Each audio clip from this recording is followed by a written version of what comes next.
Hello, good morning, everyone, and good morning to those attending virtually. We are very delighted to host you today for the 14th Political and Economic Outlook of the Americas event from the CCA. As Denton's law firm is host for this event, we're very proud to partner and be a sponsor of these type of events, which I know are of great interest to everyone. Just as a small note, Denton's as a law firm is currently the world's largest global law firm around the world, with offices in more than 80 countries in 160 locations, and is a law firm fully devoted to the Americas as a whole. I am Ruben Eduardo Lujan. I co-lead the banking and finance practice for Latin America and the Caribbean region.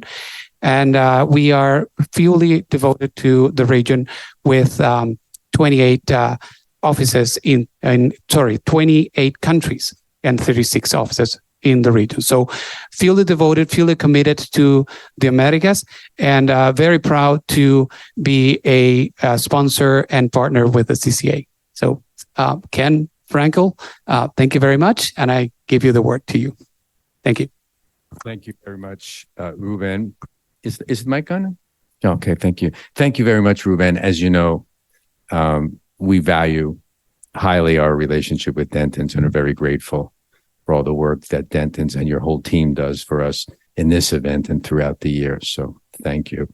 Thank you, of course, to our annual members whose support allows us to do events like this and everything else that we do during the year. As Ruben said, this is our 14th annual, which is really hard to believe. I think first year we started off on bar stools somewhere, simulating what this was all about. This year is a very different format, which I'll get into in a second. Just a few housekeeping matters. We will have questions from the audience. I think we don't even need a separate microphone for you. Oh, we have one. Actually, I guess we do for the recording. So if just put your hand up, Marta will come around with the microphone and we'll be pleased to entertain those the best we can. We'll try and intersperse them through the course of the next 90 minutes to 2 hours so that it's not all held just till the end. People can ask the questions when the topic is most pertinent to their question. As I said, this is going to be recorded and will be on our website by tomorrow. Let's say that if past practices is any indication. And as you might gather, this is on the record conversation. It's always candid, but it's definitely on the record. With that, let me talk about what we're trying to do this year. And I would say, I wouldn't call it revolution. I think the only thing really revolutionary is this is the first year. I think the men on the panel aren't wearing ties. So for us, that's very revolutionary. But as you would know, those who've been here in the past or have watched ours online have seen is normally we'll spend maybe half an hour talking about Latin America, general overarching themes. And then we do specific dives into countries, in particular, the countries that are the most, there's most activity that has gone on or is coming up in the year. Usually will get more attention. We're not doing that this year, although we will get to the countries a bit because of the changes going on in the world and in Latin America. Seismic, people talk about tectonic shifts, whatever analogy or metaphor you want to use. We thought that it would be most relevant this year to talk about what those shifts are and where Latin America fits into those. And within that, we will get into country-specific issues. I'm sure that more than one person here would like to have a little bit of a conversation about what's coming up in Mexico this year with the elections.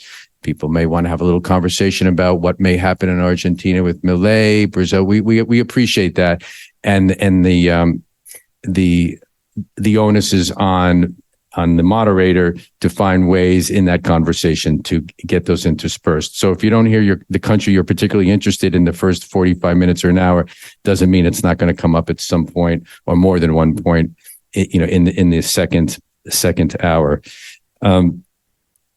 With that, I think we can go ahead and introduce the panel online with us today. Couldn't be with us in person, but we really appreciate their involvement. Today is Fiona Mackie, Director of Latin America and the Caribbean at the Economist Intelligence Unit.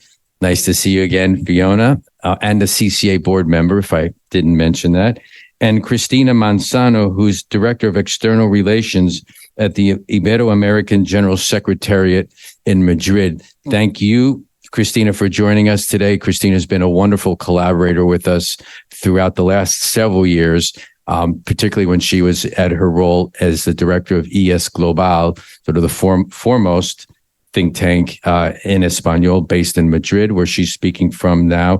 Fiona, I believe, is in London at this point. So thank you both for joining us. Jonathan Hausman, immediately to my right, is the Executive Managing Director of Global Investment Strategy at Ontario Teachers Pension Plan. Sitting next to Jonathan is Eduardo Suarez, who's the Vice President of Latin American Economics at Scotiabank.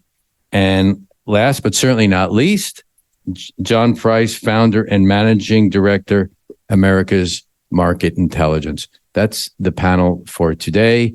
So let's get going.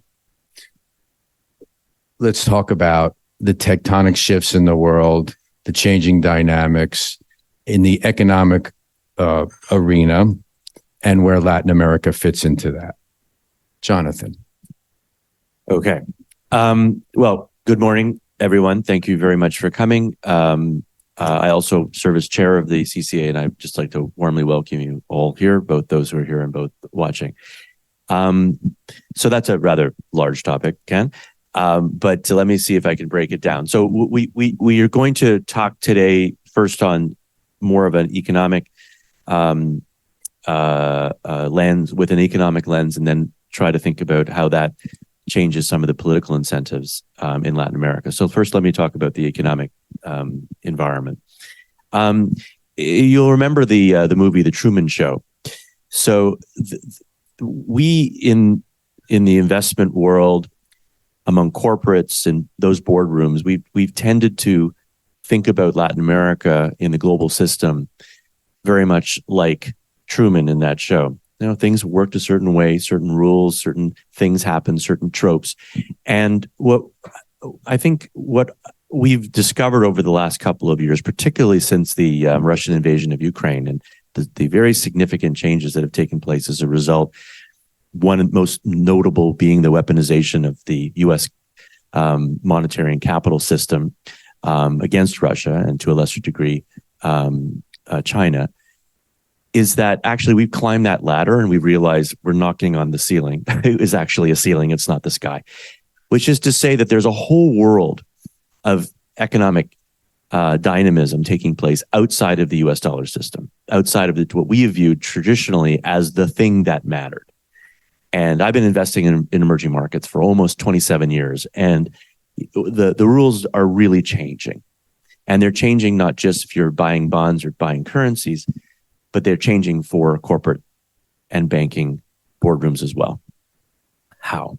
So first of all, there is a vast amount of trade that is taking place between China primarily and Latin America that is not as visible to us because it's not denominated to a large degree in dollars.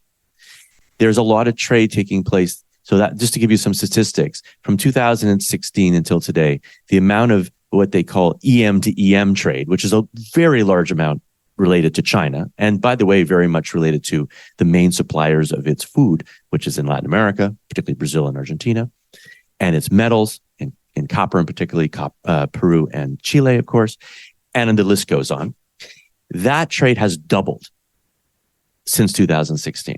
Is a vast, vast increase. The second thing that's going on is that China has created relationships on the capital account side, not the current account side, with major Latin American countries, major EM countries, but I'll focus on Latin America here, which has essentially become a different and quite a robust source of capital, of financial capital and of support. So Chile, Argentina, Brazil, they have established large swap facilities with the PBOC in China. And as a result, essentially the Chinese are now conducting vendor finance, not just as they did traditionally with the United States through buying treasuries, but they're providing swap, providing the ability for, say, a Brazil to essentially buy capital goods from China, sort of in response to or in counter to their export of food entirely in their own currency or in renminbi.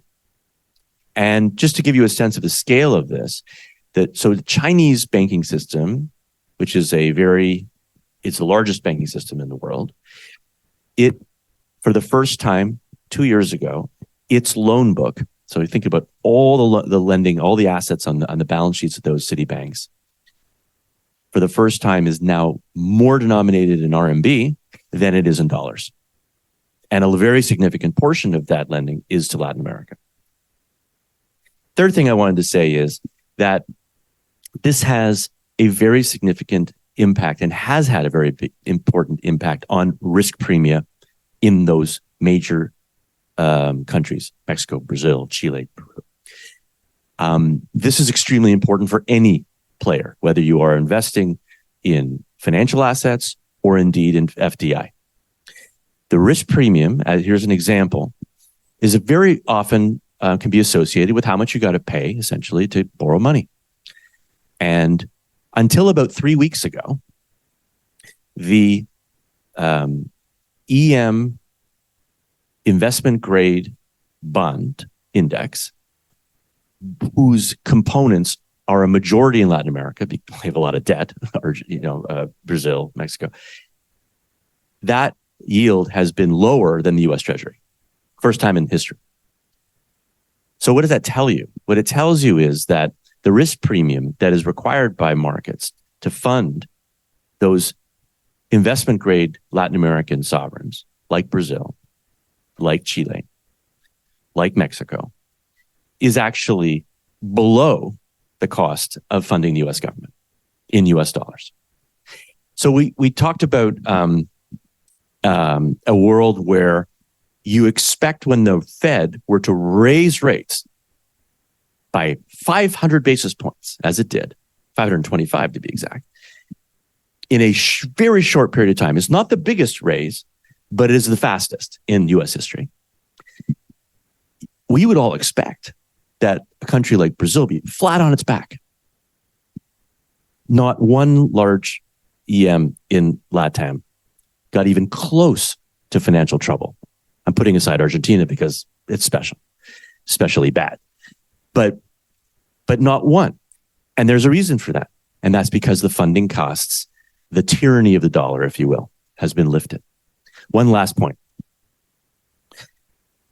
We tend to think about risk as being the risk of insolvency, the risk of bankruptcy, the risk of a moratorium. Those risks are not what you should focus on, in my view.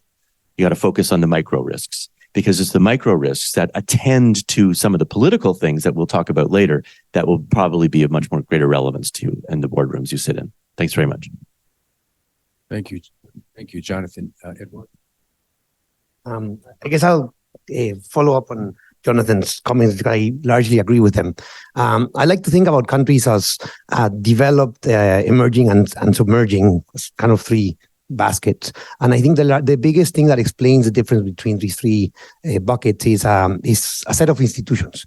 And I mean institutions as a set of rules, but also the framework, the people and institutions that support them, the acceptance of these institutions by the general population, and a very close person to me just to finish his memories and over 8 years of life, he's basically overseeing the management and with a handful of people of 7 crises in Latin America.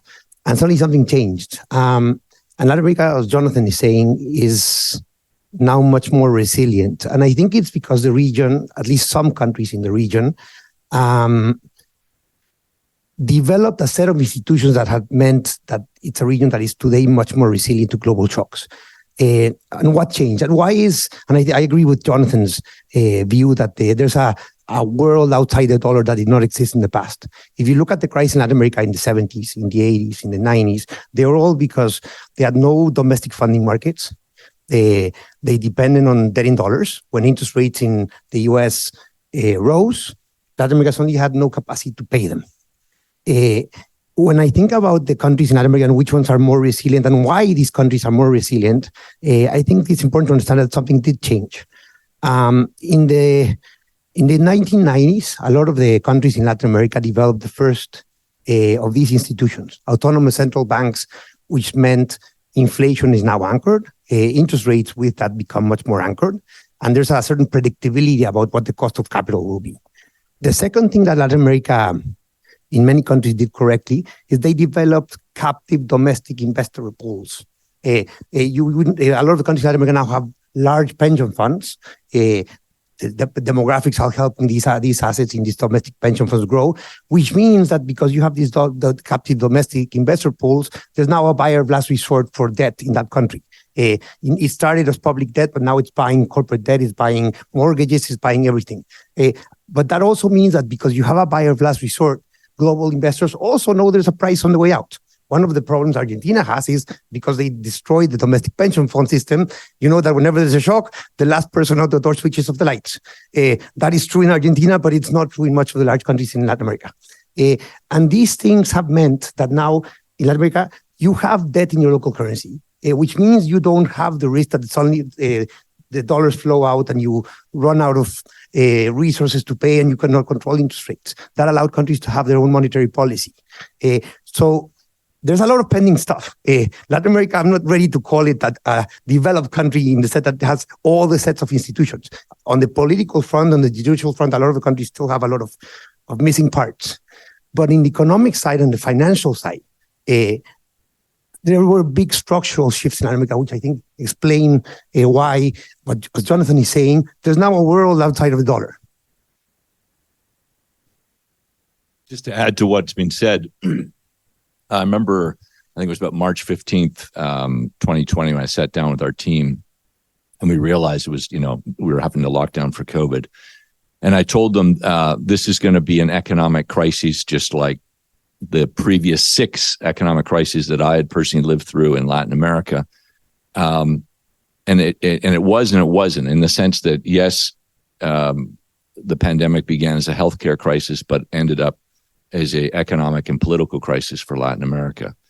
But what was different this time around was, borrowing what Eduardo just said, that institution building allowed Latin America, for the first time through any crisis I'd been in, for central banks to actually drop interest rates when things got tough. In the past, so much money would fly out of these countries, bound for more secure assets, that central banks in Latin America would have to raise interest rates to keep that money in the country. But because of the institutionalized domestic savings, and because of the just excellent work by the central banks and their governance in Latin America, they were able to actually drop interest rates. That saved thousands of Latin American companies from bankruptcy during this crisis, during the COVID economic crisis. In the past, they would have, with interest rates going up as dramatic as they eventually did, they would have gone out of business.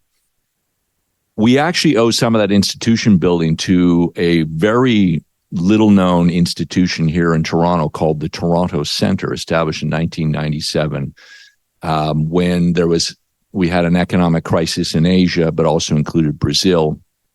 Paul Martin, the finance minister at the time, and John Palmer, the superintendent of the banking system, got together and built this school to train middle-income countries, their central bankers and their financial regulators on best-in-class practices. And that institution's largest alumni come from Latin America. Almost every Latin American country has sent mid-level technicians in the central bank and the financial authorities to Toronto for that training. And it's not just given them the skills, but it's inculcated a culture of autonomy that we saw unfold in 2022 when at one point we had left-wing populists in each of the 7 largest countries in Latin America as their presidents. And who was standing up? What was the institution that stood up to that populism? The central bank. In Brazil, the central bank is actually not a boring technocrat, but a flamboyant voice. And he would get on late night television and stare down President Lula, and you tell him, no, I'm not going to lower interest rates until I conquer inflation. And in fact, Latin America, by lowering its rates and saving its domestic companies, when inflation did hit, and that inflation, some people blame it on the Russians. In Colombia, they blamed it on petro.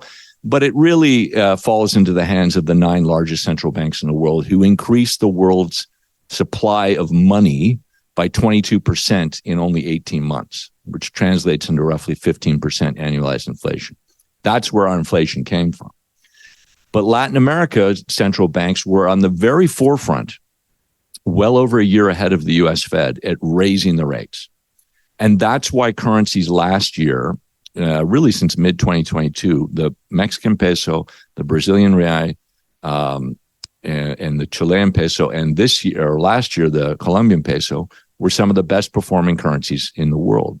And that saved Latin America's economy last year. A year ago, when I sat in meetings with Latin American divisional presidents, they were all very pessimistic about how 2023 would unfold. The U.S. tech bubble had burst. The stock market was sliding. Everyone was anticipating a U.S. recession, and it didn't look well for Latin America. But it was the central banks that stymied some of the bad economic instincts of the politicians that had been elected in those countries, and kept their currency strong. In Latin America, whatever you consume, it has a dollarized component to it. So by having a strong currency, your acquisition power feels that much stronger. And as a result, we had a consumer-led economic expansion in Latin America in 2023, much more than anticipated. So, echoing what Eduardo said, I think I was unaware until last night, having dinner with these folks, that just how important the renminbi has become as a currency. And that's a very interesting new angle. But the other new angle is this autonomy that's being achieved by the financial systems in Latin America and the strength that's been developed. Thank you very much, John. I think the one overriding issue so far that we've come to is, we will call it the Argentina exception. So to everything that's being said here so far. So maybe we'll do a remedial session on Argentina at some point during today's session. Fiona, would you like to jump in now? Sure, yeah. I agree with everything that's been said, and I would just like to add, from a slightly different perspective, maybe a production perspective rather than a global financial markets or financial systems perspective. I think that it's really important to understand where we are coming from and where we are going in terms of this big paradigm shift in the global economy. Where we are coming from is a period of several decades in which the global economy has been focused above all on efficiency and on cost, and specifically on low cost.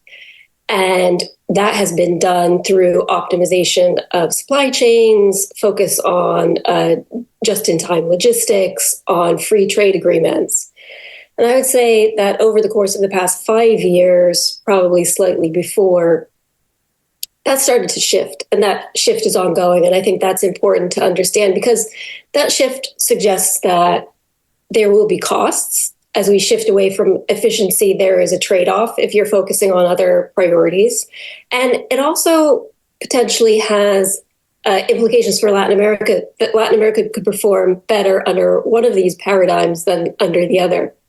But I think what we're moving to is a world or a global economy in which both governments and the private sector have other priorities that include a focus on geopolitical risk, on resilience, and on sustainability. And I think that to greater or lesser degrees, that is being driven by government or the private sector. But I think there is impetus on the side of both government and private sector to prioritize these areas over efficiency. And that's happening now. And I think that will continue to happen going forwards. And of course, you could say, so geopolitics, obviously that comes from risks stemming from decoupling and bifurcation, among many other geopolitical risks in the world. And then above and beyond that, there's just that issue of good management stemming from the global economy being buffeted by a series of crises in recent years, whether that's COVID or Russia, Ukraine, or Israel, Hamas. And just now, for example, we're seeing that there is the potential for disruption to supply chains in the Red Sea on the one hand, and on the other hand, at the Panama Canal because of issues related to climate and El Nino. So I think that all of these things need to be taken into account and need to be focused on. And the private sector is doing that by focusing more on resilience of supply chain than on the efficiency of the supply chain. And so I think that this is interesting for Latin America, because I think that there is the potential for Latin America to do better in this new world and in this new paradigm than it did in the old one. Because many countries in Latin America were never really successful in entering into global supply chains, except as a very sort of bottom sort of link in that chain. Whereas all of these issues, geopolitical risk, sustainability, and resilience, the world will be looking to Latin America to provide some of the solutions to these issues, whether that has to do with geopolitics and friendshoring or nearshoring, whether that has to do with improving the resilience of your supply chain by having some of that supply chain for some key markets, speaking of the US in particular, of course, closer to home, or whether that has to do with sustainability and the green transition, for example. Latin America has the resources, whether that's soft commodities or hard commodities, to actually sort of produce that green transition. So I think in this new world, there is a lot of opportunity for Latin America. I think there's, and I think if we look at the numbers and just what that could mean, if we look to 2023, I think it's really interesting that Mexico and Brazil did really well from a GDP perspective in 2023. So both countries are expected to have grown at or just at or above 3% in 2023. And that's the first time since 2011 that both Brazil and Mexico have grown by 3% or more.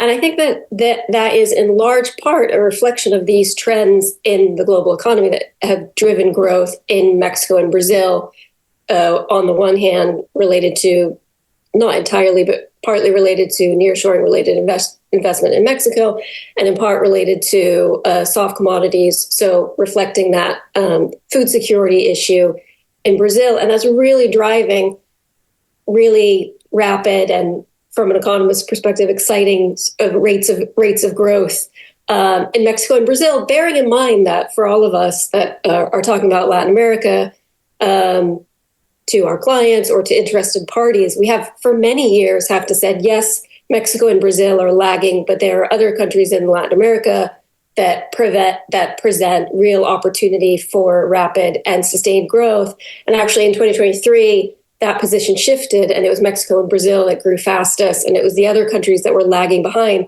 So I think that the question going forwards is, will Mexico and Brazil continue to grow at that pace?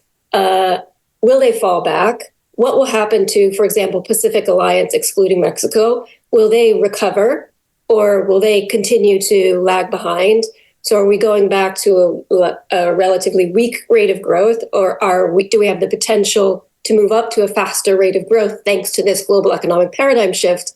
And I think that the answer for 2024 is because of other macro factors, we're going to see a slowdown in something of a slowdown in Mexico and Brazil. We might gradually, late in 2024, see recovery elsewhere in the region. But I think there's a sort of exciting prospects for a more rapid rate of economic growth that is above the global average for once in Latin America, thanks to this global economic paradigm shift. I think the issue and the potential constraint on growth rates and the risk is all around the politics. And I know we'll get into that later, so I'll stop there. It's always about the politics, right, Fiona? Thank you very much. Cristina, would you like to jump in? I'd like to pick up where Fiona just left it. But before going there, I'd like to also mention something that has been said before about optimism and the shifts applying to Latin America, which in part, I think, apply to everywhere else, because we were expecting lower growth rates in Europe too, in other parts of the world. And 2023 has shown us that the global economy in general has been resilient. So I wonder whether there is this trend of being pessimistic, especially after the pandemic, especially after Ukraine, now with Gaza and so on. We are in a very gloomy mood. And that, I think, affects also forecasts in economic terms. My concern regarding Latin America is that in growth, the forecast is, Fiona was just saying, there are somehow good perspectives. There will be growth this year. That is what we are expecting. But will that growth be enough to change the socio-political conditions? Will that growth be enough to take people out of poverty? All those, that huge percentage of people that went back to poverty, below poverty lines with the pandemic and so on. And my concern is that it won't be enough. I mean, this forecast of around 2% for the region that CEPAL is giving won't be enough to change the whole thing. What is needed in the region is investment. And you've been saying before, what kind of investment, where is it coming from, and so on.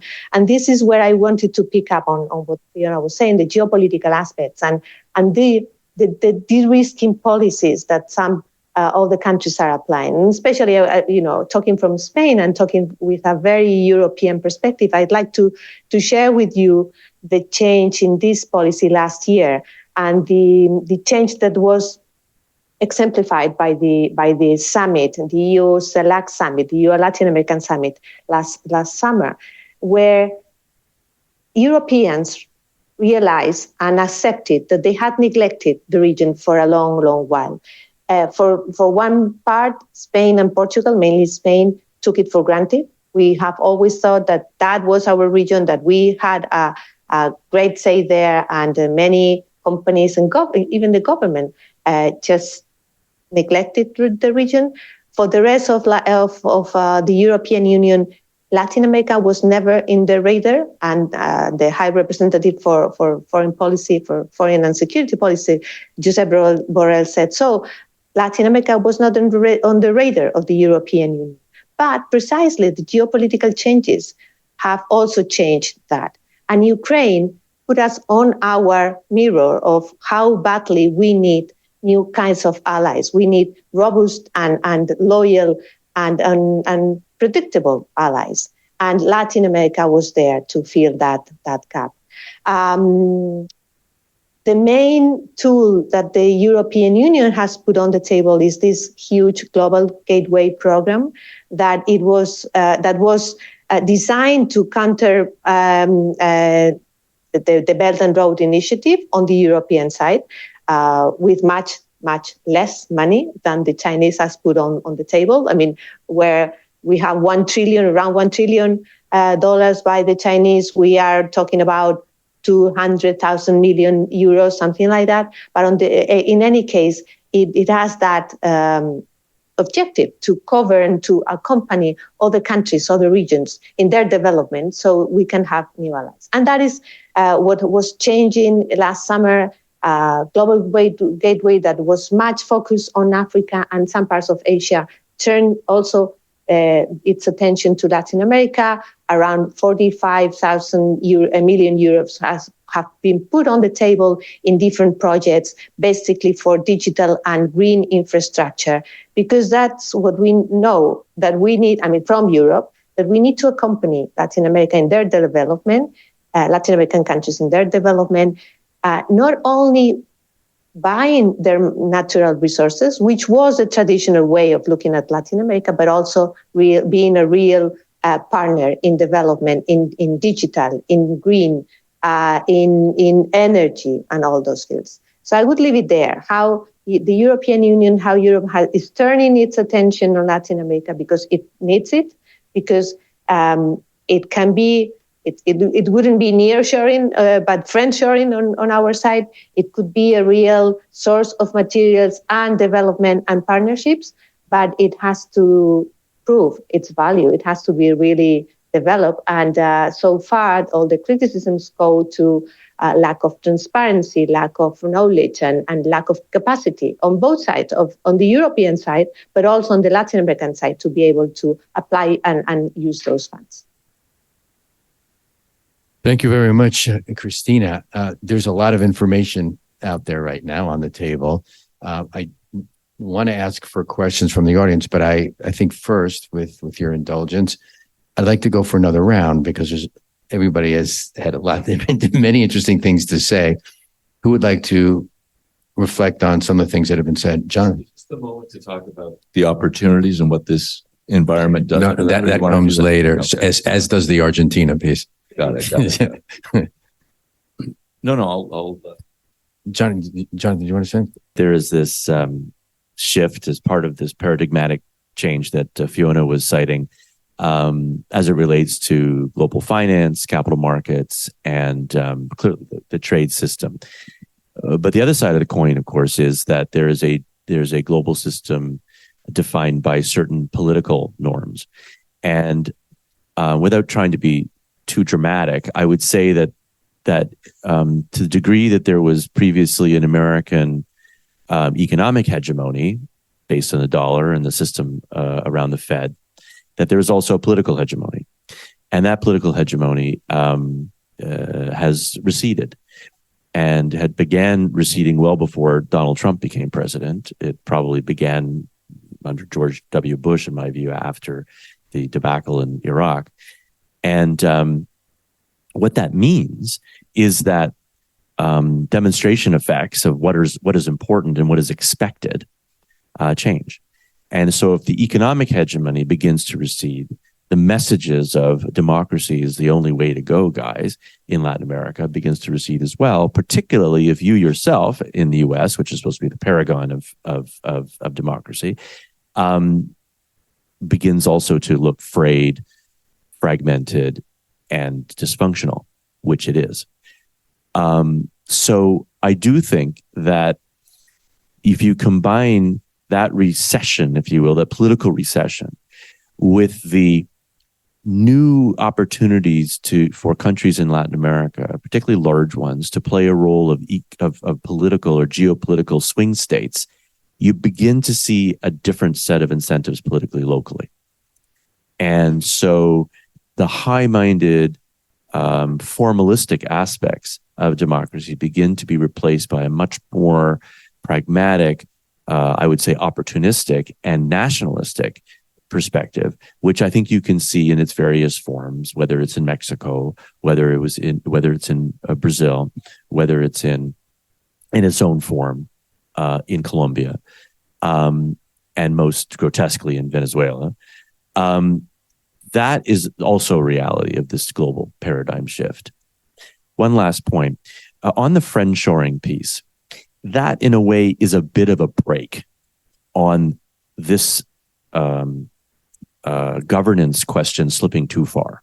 Because the only way you remain a friend is if you actually look recognizable as a friend. So there are advantages for countries in Latin America to and this is very relevant economically for Mexico, Central America, and to a certain degree, the Caribbean. Not so much Brazil, to be honest. There is always an incentive to at least look like you're the friend of the U.S. because otherwise it's not friendshoring anymore. So that's the scale that we're talking about, as opposed to, think back during the era of the ascendancy of the Washington Consensus, which is like, there's really just one way to go. And now there's many ways to go, and a much greater level of opportunism on the part of countries. So how does this ramify? It ramifies, and I alluded earlier to the fact that the micro risks are the ones that one really should be focusing on. It ramifies that, well, there's a fragmentation of those rules of the game for an investor like who is investing in foreign direct, using or pursuing foreign direct investment in large countries. To the degree that those norms begin to fray, it means that you have to get much deeper into the details, much deeper into the minutiae, not just the minutiae of the law, but the minutiae as to how the law might actually not be applied or applied differently, or the minutiae of the particular political dynamics taking place in a country, because those political dynamics are now finding their reference points in a very different way than some formulaic way that there's a rule of law and this is the way things are done, and there's a particular set of expectations on foreign capital. Today, I think major countries in Latin America have decided that the expectation is that they don't default and that they don't have a debt moratorium. But other than that, what we should be aware of is that we'll be seeing a greater diversity, a greater fragmentation of how those rules are applied than before. And that means that companies are going to have to not only spend more, as Fiona implied, on resilience of their supply chains per se, redundancy, a greater level of choice, but they're also going to have to spend a lot more on the kind of political redundancy in country, dig deep, probably have more people, probably different kinds of people who can advise and who can navigate increasingly complex environments. Jonathan just gave me a little bit of an I think he just teed you up for nearshoring. Well, and another thing which I think is important. I think we've all been very sunny and happy, which is a very good way of starting the day. And Jonathan put a little bit of clouds, so I'm going to put a little bit more of clouds. I agree, Latin America has a very important opportunity, but I think the word opportunity is really important.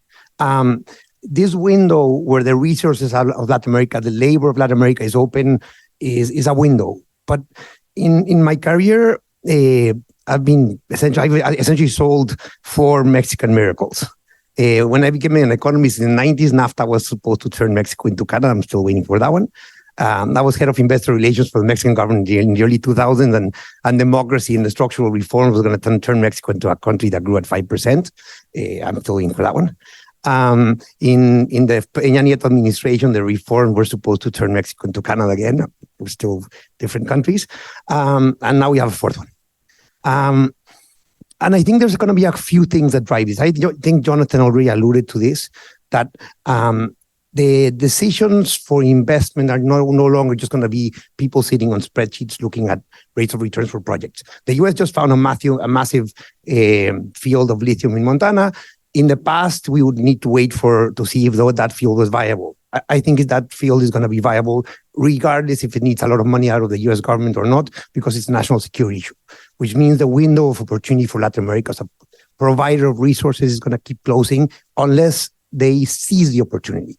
The last many years of my life, couple of decades, I've been outside of Mexico, then I went back and I was locked into a pandemic. But the last year, I've met with literally hundreds of companies of all sectors, and it's helped me understand why the last 3 miracles were not miracles. They were opportunities that some parts of Mexico seized. Some of the poorest states in Mexico at the start of NAFTA are today some of the most prosperous, Guanajuato, Querétaro, San Luis. Some countries that were very wealthy, like Campeche, today have 40% of the national income per capita when they started having 11 times national income per capita. And it made me double click on the data. I think the opportunity of Latin America, and in Mexico in particular, to seize the nearshoring opportunity, because it's an opportunity, not a miracle, will depend on micro policies.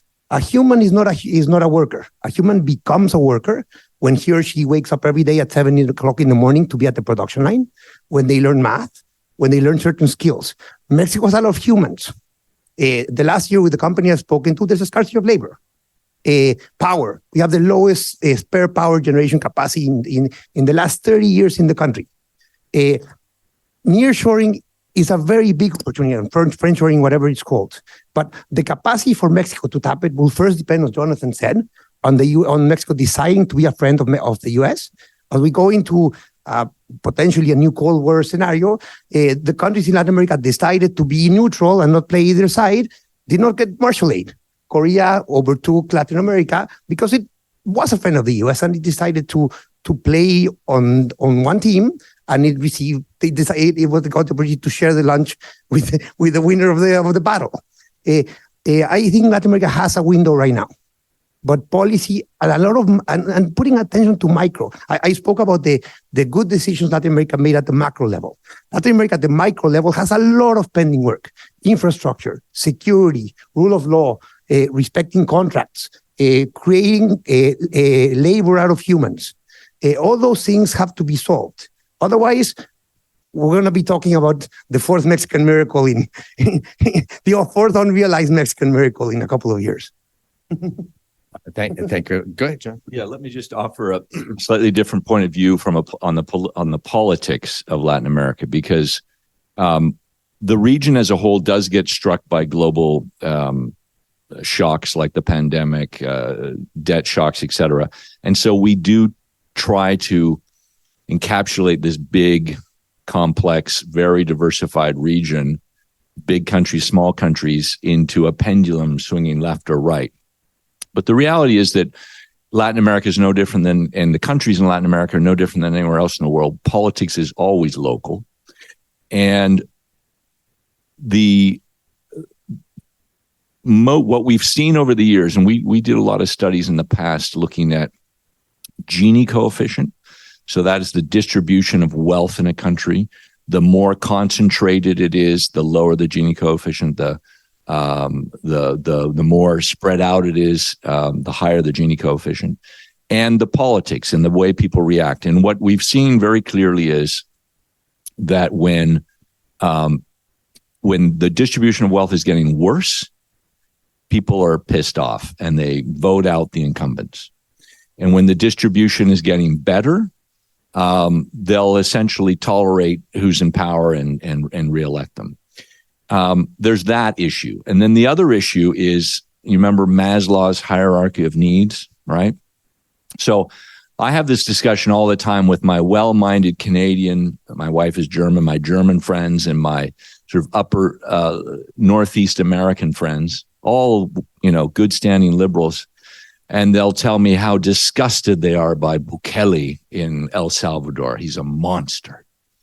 Well, if you run a little corner store in San Salvador, 4 years ago, every week, a guy covered in tattoos and carrying a gun would walk into your store and demand about a quarter of your revenue, basically all of your profits, to be paid to him every week. Or he was going to burn down your store and worse, go after your family. Along comes a guy who promises to change that and does it in a very heavy-handed way, puts 150,000 people in jail, probably 70% of which are innocent people. But the violence stops. 90% approval ratings. So when we start judging, and then at the other end of the spectrum are the Chileans, who looked at, after calling out for changes and a constitution that does need to be reformed. Unfortunately, the people who were put in the responsibility of writing that constitution created something that ended up being too radical for the very rationally and educated minds of Chilean voters. And so they rejected that. The point being that is the politics in Latin America is local, and it changes very differently depending upon the needs of its voters. If you live in Mexico City, it's a relatively safe city. If you live in a lot of smaller cities in Mexico, there is no functioning government or police. You're under the yoke of organized crime.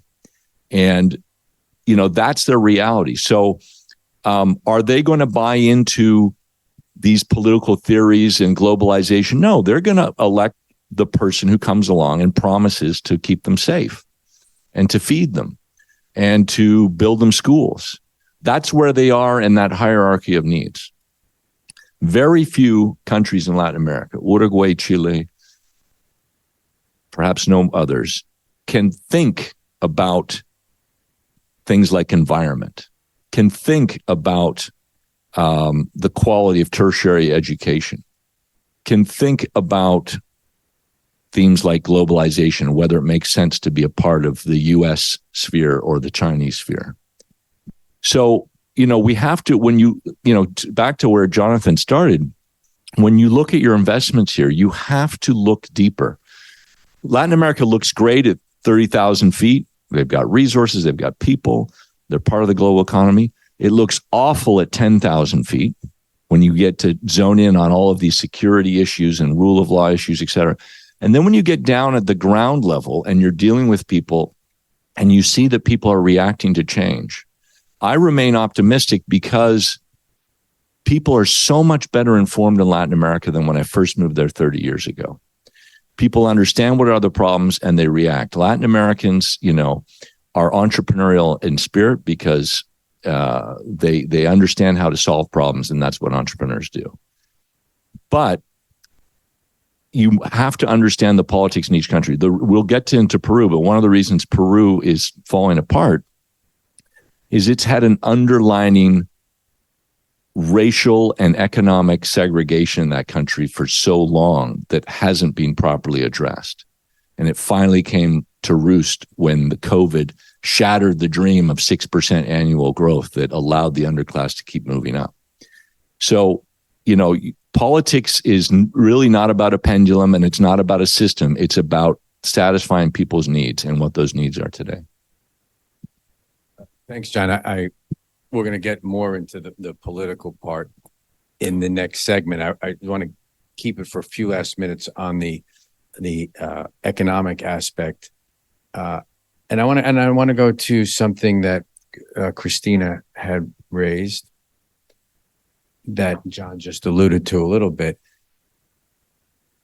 Unless things have changed and the thinking has changed, I had always understood that it took at minimum 5 to 7% change to actually start changing people's living standards, moving up from one class to the middle class and the like. Nobody's talking about those numbers right now. Probably maybe anywhere in the world, but certainly not in Latin America. That could have deep political repercussions. Is there a way for social programs to be addressed in Latin America with the growth rates that are being projected now over the next 2-3 years? Does anybody want to touch on that? Ken. Yeah, Cristina, please. Just, I'd like to jump in, just adding an example to something that Eduardo said before. He mentioned Korea, and he mentioned the fact that Korea had chosen the right partner, in this case, the United States, and that brought the country to where it is today. But the other reason that helped Korea reach there was education. There was their bet on education, a very long view of where the country should be and how they educated their people.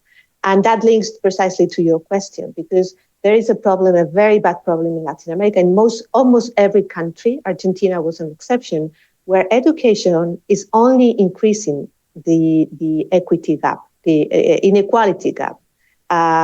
Chile, which is an example, has been traditionally example for everything. Precisely, we are where we are today, and Boric is the best proof of that, because of the revolts of the educated people, because they couldn't, of the university students, because they couldn't get the jobs they were supposed to be getting with the education they were getting. That was at the university level, while the kids in school didn't get enough good education. So that's just an example, going back to your question. Thank you, Cristina. Fiona, did you want to say something, Fiona? Well, yeah, I do. And as Eduardo and Cristina have noted, we understand that you need to invest in human capital in order to achieve these results and take advantage of this opportunity. But as I've said before, and I'll say again, that is partly around growth rates and budgets and being able to spend in these areas. But it's also about the politics. It's about political effectiveness and being able to enact the policies to ensure that you are able to achieve these results in improving human capital, improving health, improving education, and improving productivity and economic well-being for everyone. So it is about the politics. So I want to follow up on what Jonathan and John were saying about the politics and all of the interesting things around democracy. And I want to put it in that framework and what potentially that could mean for business. And I'll put that in the context of the EIU's Democracy Index very briefly, if you'll allow me. So, and Jonathan referred to the democratic recession that we're seeing around the world and that we're seeing in Latin America. And if you look at Latin America, it is the most democratic emerging market region of the world. And it performs especially well if you look at democracy from a thin, narrow definition of democracy or liberal democracy as free and fair elections and civil liberties. And according to that definition, Latin America does very well. The EIU's Democracy Index has a broader definition of democracy so that you can measure whether democracy is meaningful and sustainable. So apart from free and fair elections, apart from civil liberties, one of the key things to look at is functioning of government. Because if you don't have a democratic elected government that functions well and meets the needs of the people, then democracy is meaningless in our view. And if you don't have, we also look at political culture and political participation. So if you don't have a well-functioning political culture, democratic political culture, and democratic participation, then democracy is not sustainable. You will lose it. So what we see quite clearly in Latin America is in the Democracy Index, Latin America scores very badly for functioning of government, and it scores very, very badly for political culture. So what we've seen over the course of the past decade is a deterioration in functioning of government, corruption, crime, poverty, inequality, all of these issues that we know exist in Latin America. And the result of that, of course, is the fact that voters are disillusioned with government. They're disillusioned with the executive, they're disillusioned with Congress, they're disillusioned with other democratic institutions, and they're disillusioned with democracy, the idea that democracy is a good thing. And that is the context in which they try something else. So they try populism, they try a political outsider. And that can have come about in different ways and have different effects. So you have the El Salvador example where you have a wholesale change. So you have a president that comes to power. They also have the support of Congress. So you have a sweep them all out. Bukele immediately has control of Congress, control of all institutions, and essentially can do what he wants and meet the current desires of the people, right? Which is they're exchanging some democratic freedom for freedom from violence. And that might be the calculation that they want to make today, but in the process of losing that democracy 5 or 10 years from now, you might want to get your democracy back, and it can be hard to do. So I'll just make that comment. And the other thing that can happen, sorry, just briefly, Ken, is you get this political outsider, but they don't have the support of Congress. They don't have the support of institutions. So you've got an environment that is really fraught. And what you see is a lot of tension between the executive and Congress, tension between the executive and the courts. So, for example, Petro in Colombia, the Constitutional Court rejects an element of a piece of legislation under Petro. Petro responds by saying that he's going to cut the budget of the courts. That's his immediate reaction. So you have this sort of tense environment, which, as Jonathan said, it's difficult for businesses to understand. It makes it feel a little bit difficult to work through. And one thing that I would highlight as a risk, although I know it's not a pendulum and we don't want to generalize, but we do see, like, in terms of what comes next, we do see the potential or the risk, I would say, not necessarily going to happen.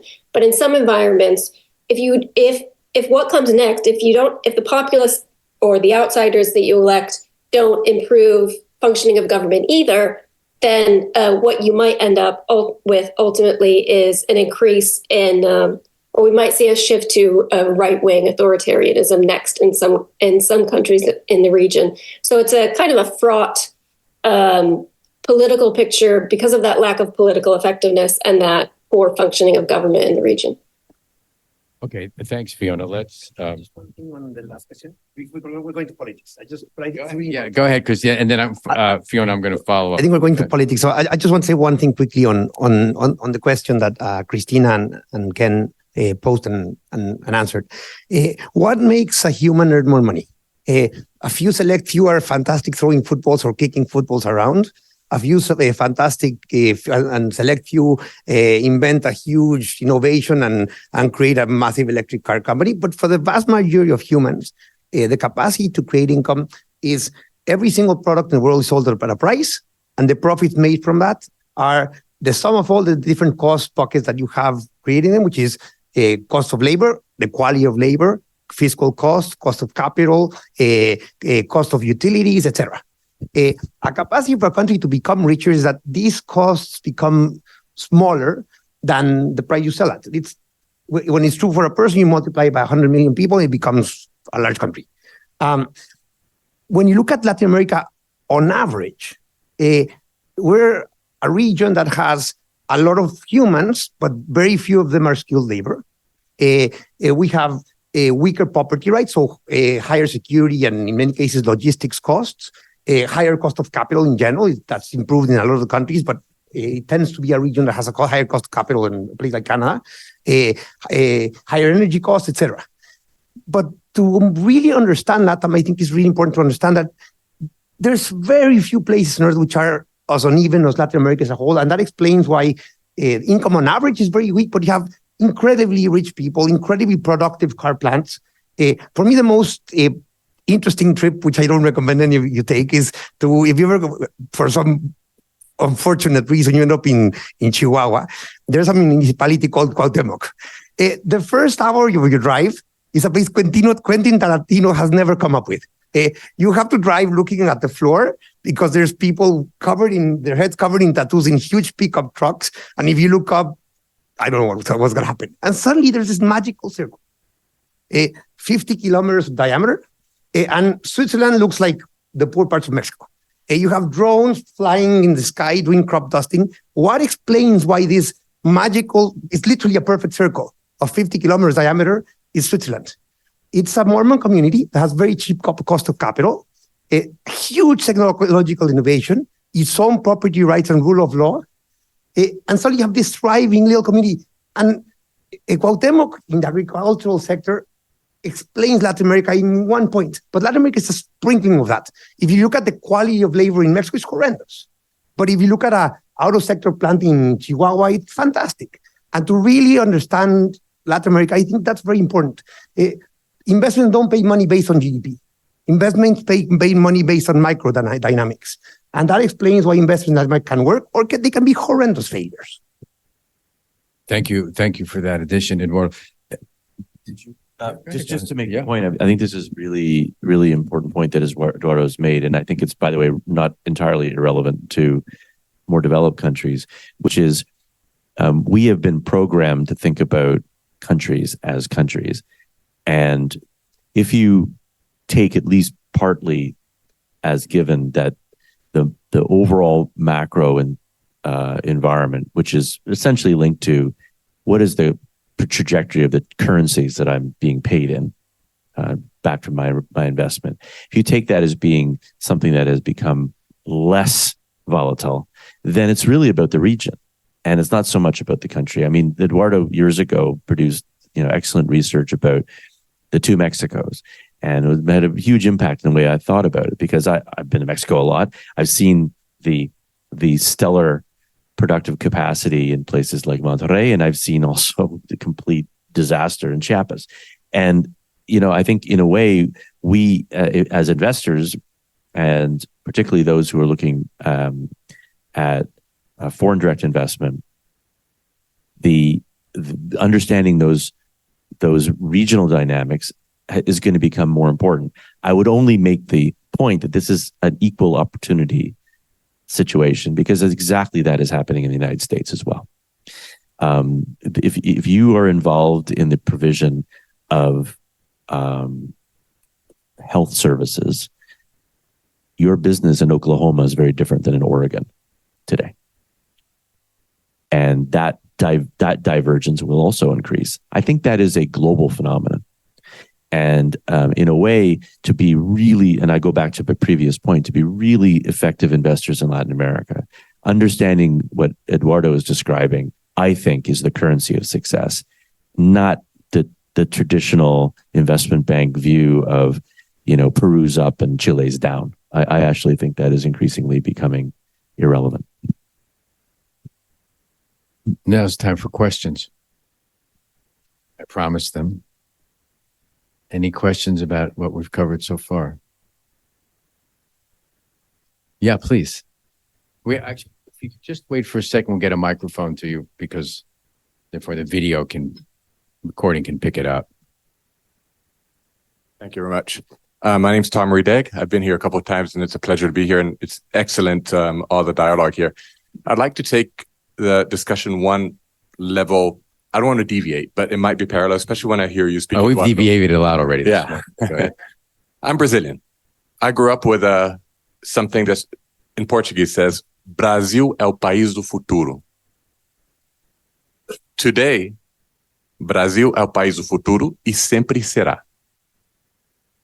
All right? There's many, and when I hear all this and everything, it's impossible to disagree with anything. But something's missing sometimes, which is the sentiment of the local population, which is really what breeds everything at the end of the day. We're speaking very much from an international investor viewpoint. And when you're in there, and I love it when you draw those connections between facilities, like Chiapas, Monterrey, for example. That's the contrast you see everywhere. You see Brazil, you have the richest of the rich, the poorest of the poor, the fanciest. It's crazy, right?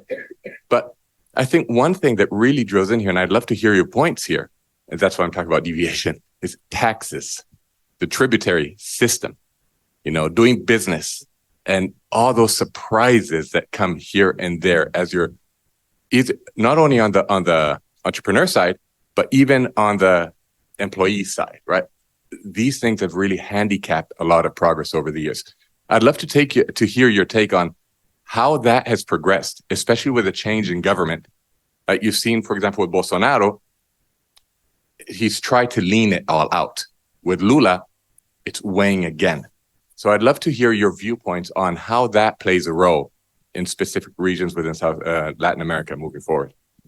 Thank you. Any other questions at the moment? Yes, please.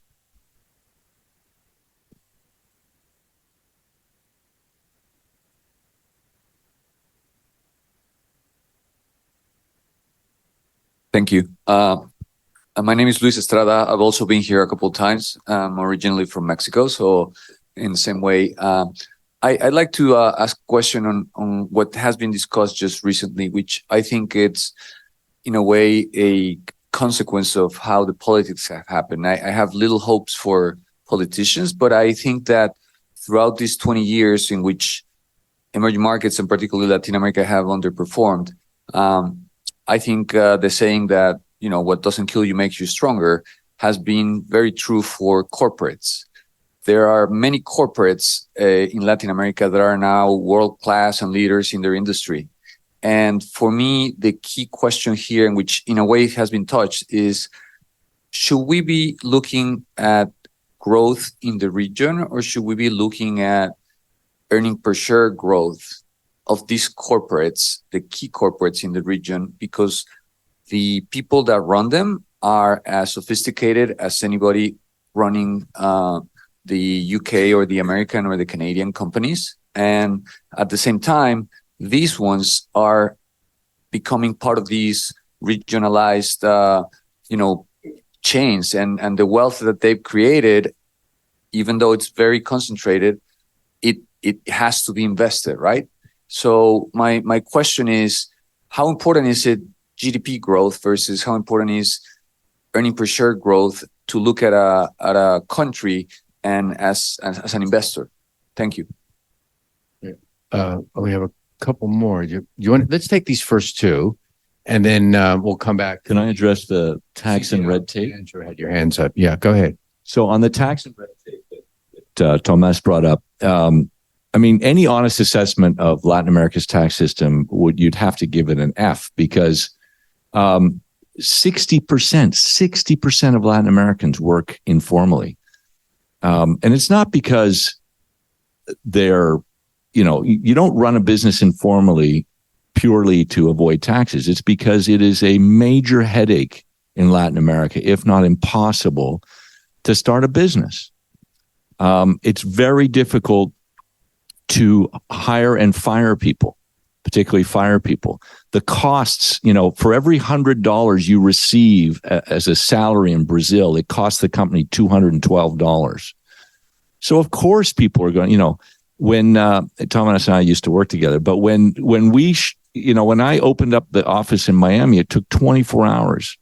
And when I shut it down, it took 24 hours. When we opened in Brazil, it took 3 months, and to shut it down, it took 2.5 years.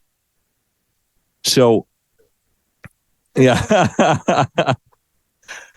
So the point is that, there's that. There's this informality. And the other great weakness is there's very few countries in the world that effectively collect income tax. We all sort of compare countries and say, oh, the tax rate's this level, or, this one's more equitable than that. But the reality is that there's a handful of countries in the world that have where the tax agencies have the resources to really collect taxes to the level that the law states. And it's really upon the level of compliance in that society to pay those. And the fact is that Latin American governments gave up on collecting much income tax outside of the foreigners and the foreign businesses in their countries. And they rely on sales taxes and resource taxes to pay for their governments. And when COVID came along, people talk about the huge deficits that incurred because of the spending. Well, the biggest problem was, where do you get your sales tax revenue from? From the services sector. And it was the services sector that stopped working for, depending on the level of lockdown. So it showed just how vulnerable that system is that relies so much on sales taxes. And then the resource taxes, you are taxing the one industry or the few industries that actually make you money. And then it becomes politicized, and Latin America doesn't cash in on its opportunity in lithium, doesn't cash in on its opportunity. The fact that they've walked away from one of the greatest copper deposits in Panama. Now, there's all kinds of theories as to who's behind those protests. I won't get into that. But the point is that Latin America's tax system is broken. Now, to fix it, the only successful fixes have been rude shocks, Fujimori, Pinochet. That's the reality.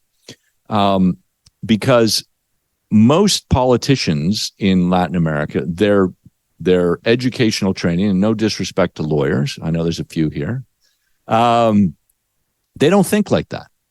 They believe that passing a law, making a rule, will solve the problem. Latin America doesn't lack rules and laws. In fact, there's too many of them. And when it does work, it's because somebody has come along and completely simplified those, because they know that the level of compliance is such that it can handle that level of burden of law.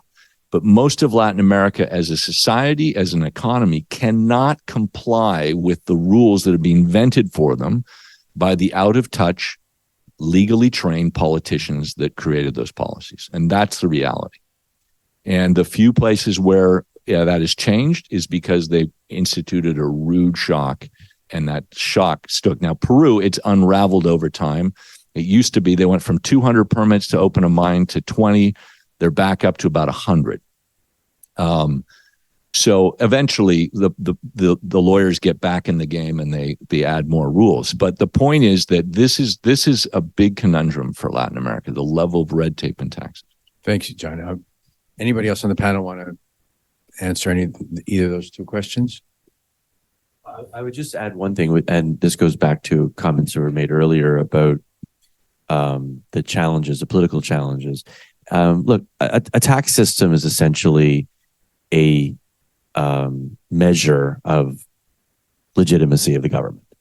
And the problem is that we don't have a lot of unity. And some of that is as a result of deep historical inequalities and deep historical divisions in many of these societies. And those are the things that are structural to a lot of the geographies we're talking about. Just use the example of Russia in the post-communist period. At its worst, the tax take for the Russian government in 1997 was 8% of GDP. So in Canada, it's like 40.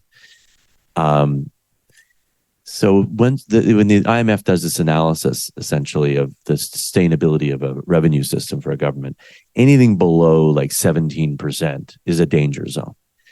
And so what we're seeing really is an artifact of underlying lack of consensus in many of these societies. I won't say all.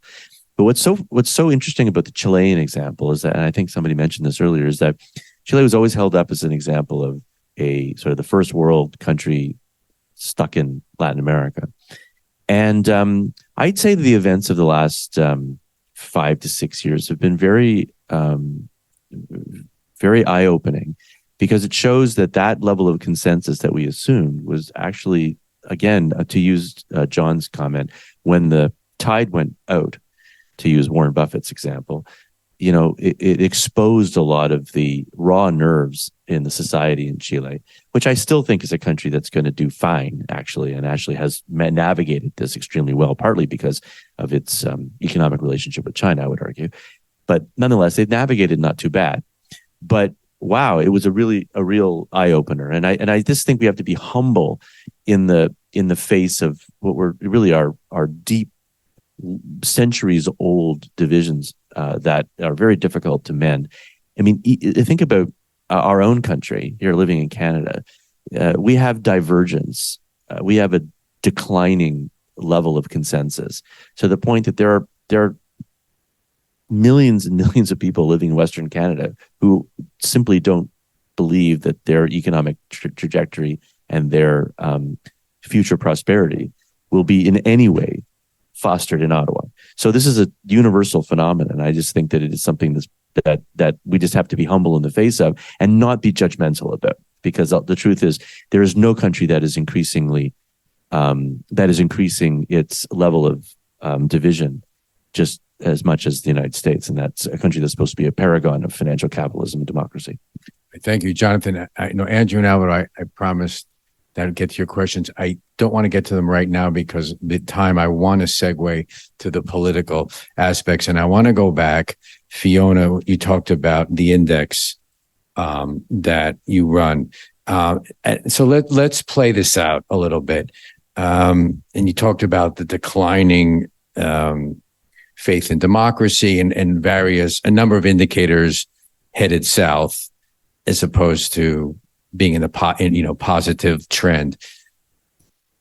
Do you break it down by country or just by region? By country, yeah. Okay, so what are the indicators over the last number of years for Mexico? So, this goes to John's point that is hard, to generalize. So there are some specific factors at play in Mexico.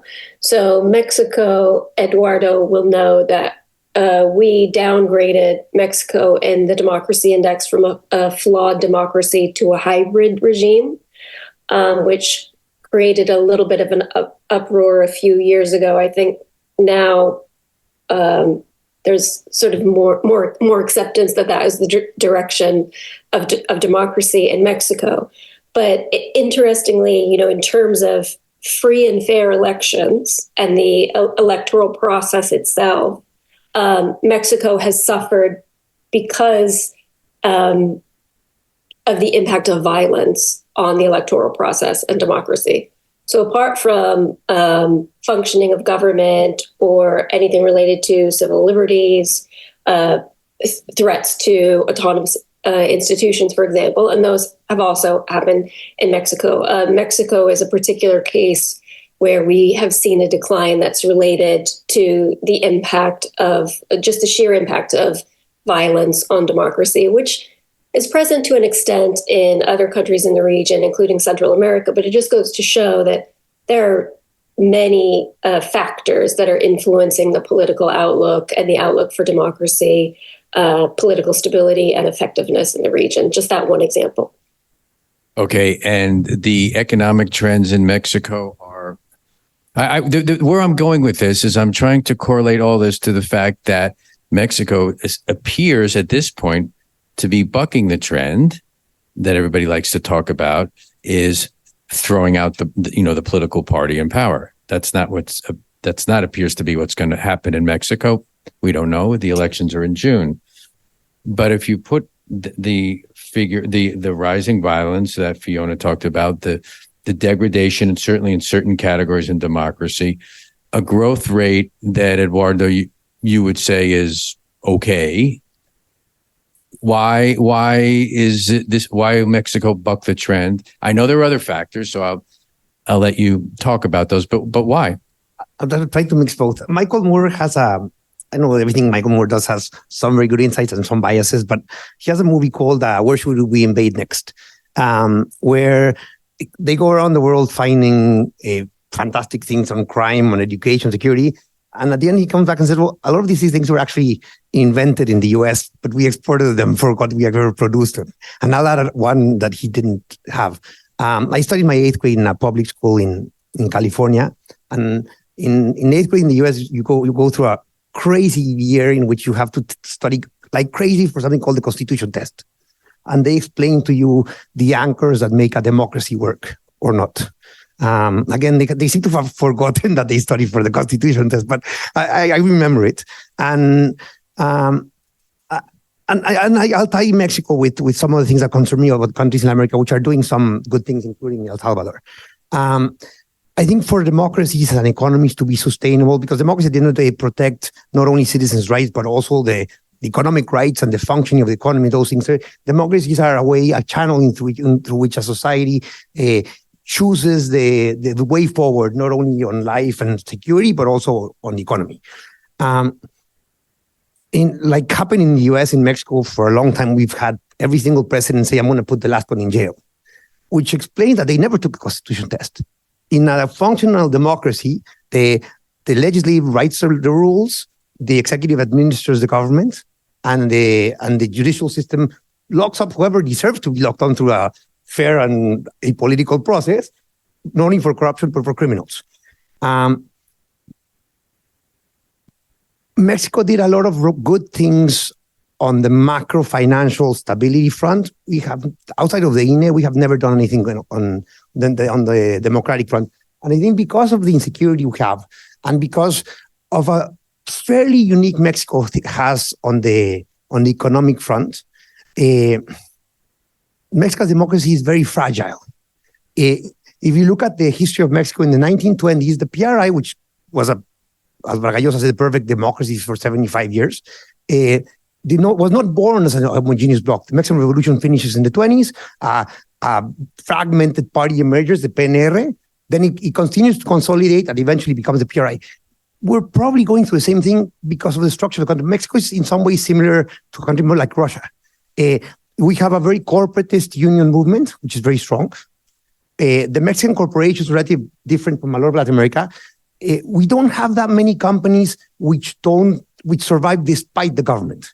The largest companies in Mexico are largely concessions, public utilities, things like that, which are so vulnerable to the government, which means when we have a party which is starting to consolidate power, the Mexican corporate world will consolidate around it, and the Mexican labor movement will consolidate around it, which means we have the potential risk of a new Familia Revolucionaria being born. In many ways, Morena is, at least looks right now to be the precursor of PRI 2.0. again, Latin America is often seen as left or right. AMLO is not left by most countries' definitions. He's very conservative on women's and gay rights. He eliminated guarderías, daycares that were provided by the government. He's fiscally very conservative. He's anti-green energy. He's not left. He's a populist nationalist. And in that regard, Mexico is in some cases politically more Russia and similar in some ways to Argentina than to many places in Latin America. And from an economic standpoint, I think it's going to be very important going forward to understand that, because when you have a nationalist government that is very powerful, the type of contract you have to use when you invest in a country in those things are different. And I think that ties it up to your question on what the Mexican economy and investment in Mexico will be driven by. Morena was never seen as an incumbency party. So the anti-incumbency sentiment that swept across Latin America over the last 2 years never affected Morena, because they always position themselves as the anti-establishment party. So, it's either us again or the real bad guys, the establishment. Yeah, but what I find interesting, and Cristina, I'd like to bring you into this part. I know a bit constrained on talking about specific countries at this point, given the position that you're in, but I do find it interesting that the threat of violence or crime in the world, but certainly in Latin America, is a great calling card to get people to the polls and vote for the people that are going to protect them, right? And John, you talked a little bit about that. I used the Bukele thing, which is, there's a lot of conversation that could be had about that, but let's leave that off to the side. But that might be an example as well. But in Colombia, for example, right, it's for until the last election, security was the trump card. The right wing will keep you safer than the left wing. And then this may end up happening back again in 2 years for other reasons. One of the reasons why he was doing well in Chile was he ran on the crime thing. And we could go on, and I guess other countries we might think of. But in Mexico, that's not the case. In other words, is crime not, particularly the level of organized crime, not felt? Why is that not a pivotal election issue in Mexico? Cristina, can you weigh in on that, or is that a little bit too country specific for you? Well, I wouldn't know how to answer your specific question. Probably in Mexico, because other ways of dealing with violence didn't work either. We can remember Felipe Calderón's policies and the use of the army and so on, and it didn't work either. So, and the experience in many places is, while the economy is doing not too bad, you try to live on with your life and try to leave all those other issues aside. But I wanted to bring another topic, Kenny, if you allow me, which is the global instance of Latin America, because I think this year we face a very interesting experiment with Brazil leading G20, and we all think that Latin America doesn't make its voice heard in the global arena. And in many cases, like in Mexico, it's voluntary. Mexico doesn't want, or apparently doesn't want to have a role in the global arena, but Brazil wants. And Brazil is going to play that card. And it's playing out for many years now. It is its role in the BRICS. And the fact that Dilma Rousseff is now the head of the BRICS Bank, it's also a very interesting experiment. And this leads with our conversation about the economy at the very beginning. What is the role of Latin America in the global sphere, economically, politically, but also in this reconfiguration of the world order? And we were talking about the democracy before. This moment is presented by many people as democracies versus autocracies, as the West versus the rest. And in this West versus the rest is where precisely the European Union wanted to bring Latin America in as an essential part of this West. But this West we cannot take it for granted anymore. And what we are seeing in many countries in Latin America is this non-alignment thing, with different meanings of non-alignment. But the thing behind, the issue behind, is that they don't want to be trapped in a block, in a division of the world in two blocks. They don't want to be trapped. They don't want to choose between the United States on the one hand and China or Russia or the axis of whatever on the other hand. And I will be following very interested with a lot of interest what Brazil is doing, how it will be leading the G20, also bringing in the experience of India during 2023, also pushing for this change in the Security Council, for the enlargement of the Security Council of the UN. I think that also brings another dimension of Latin America in the world. Cristina, that's a good point. Let's follow that now. As you mentioned, Brazil is leading the G20 this year, and in conversations with Brazil, it's almost, certainly with the government, everything is seen through the prism of, well, we're leading the G20 this year. How does that relate to climate? How does it relate to this? How does it relate to that? Following year, I think Brazil takes over leadership of BRICS. And in terms of Latin American insertion into the world dynamic, as you were just talking about, Lula's initial forays into trying to forge something or be a peacemaker of some sort with Ukraine and Russia. He tried again a little bit with Gaza and Israel.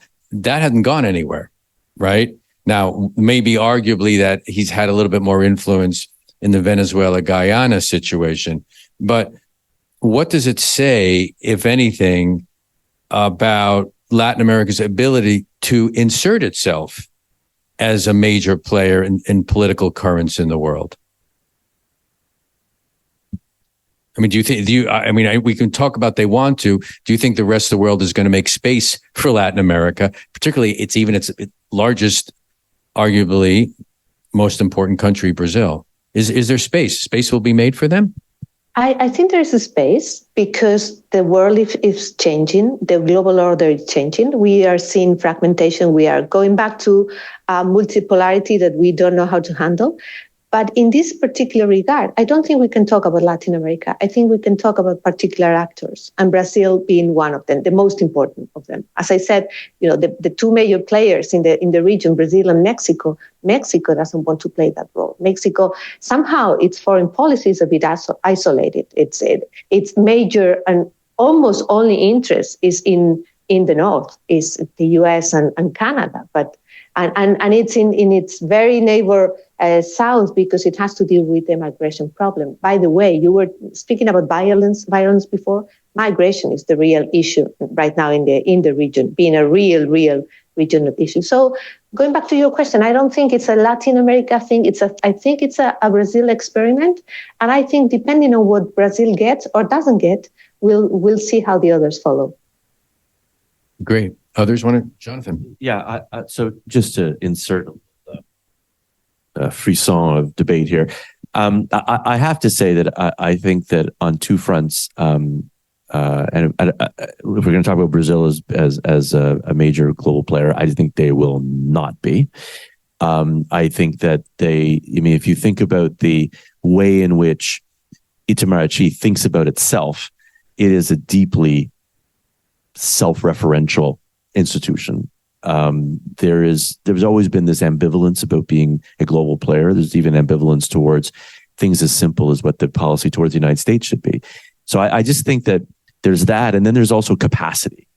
So the thing about India is that people want India on their side. So when they brought India into the Quad, that was a big deal because India brings a lot to the table. It brings a critical regional position. It brings significant military assets. It brings a tradition, historical tradition of being involved with the non-aligned movement, particularly Nehru, of course. And it brings heft, billion plus people, an economy that is the only economy that is growing substantially in the world. And so I just don't think Brazil stacks up, to be honest. By either its capacity, its orientation, its culture, it just isn't. So it's great that they're going to lead the G20, but I think it's immaterial. On the BRICS, I also think the BRICS, we need to look back and see what it is. So I was actually involved in the generation of the BRICS, and it was a marketing plan. Okay. It's not NATO. Okay.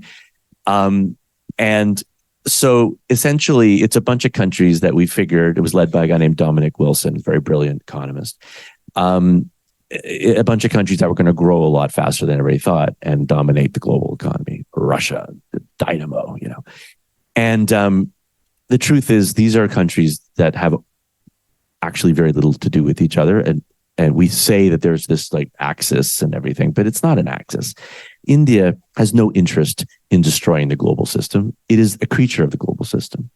Brazil is a creature of the global system. Russia is a rogue state. That doesn't seem to fit. South Africa, increasingly, as far as I'm concerned, a rogue state.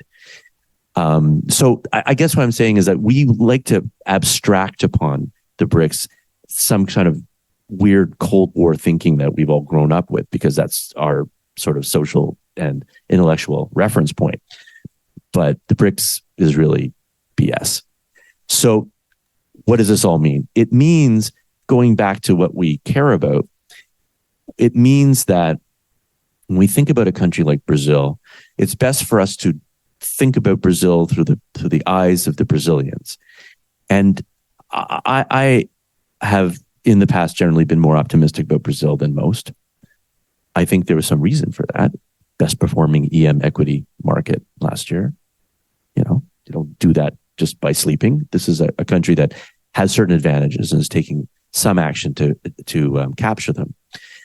But from Brazil's perspective, this is a world of opportunity, but it's not a world of leadership. And I think there's a difference. It's a byproduct of Lula, who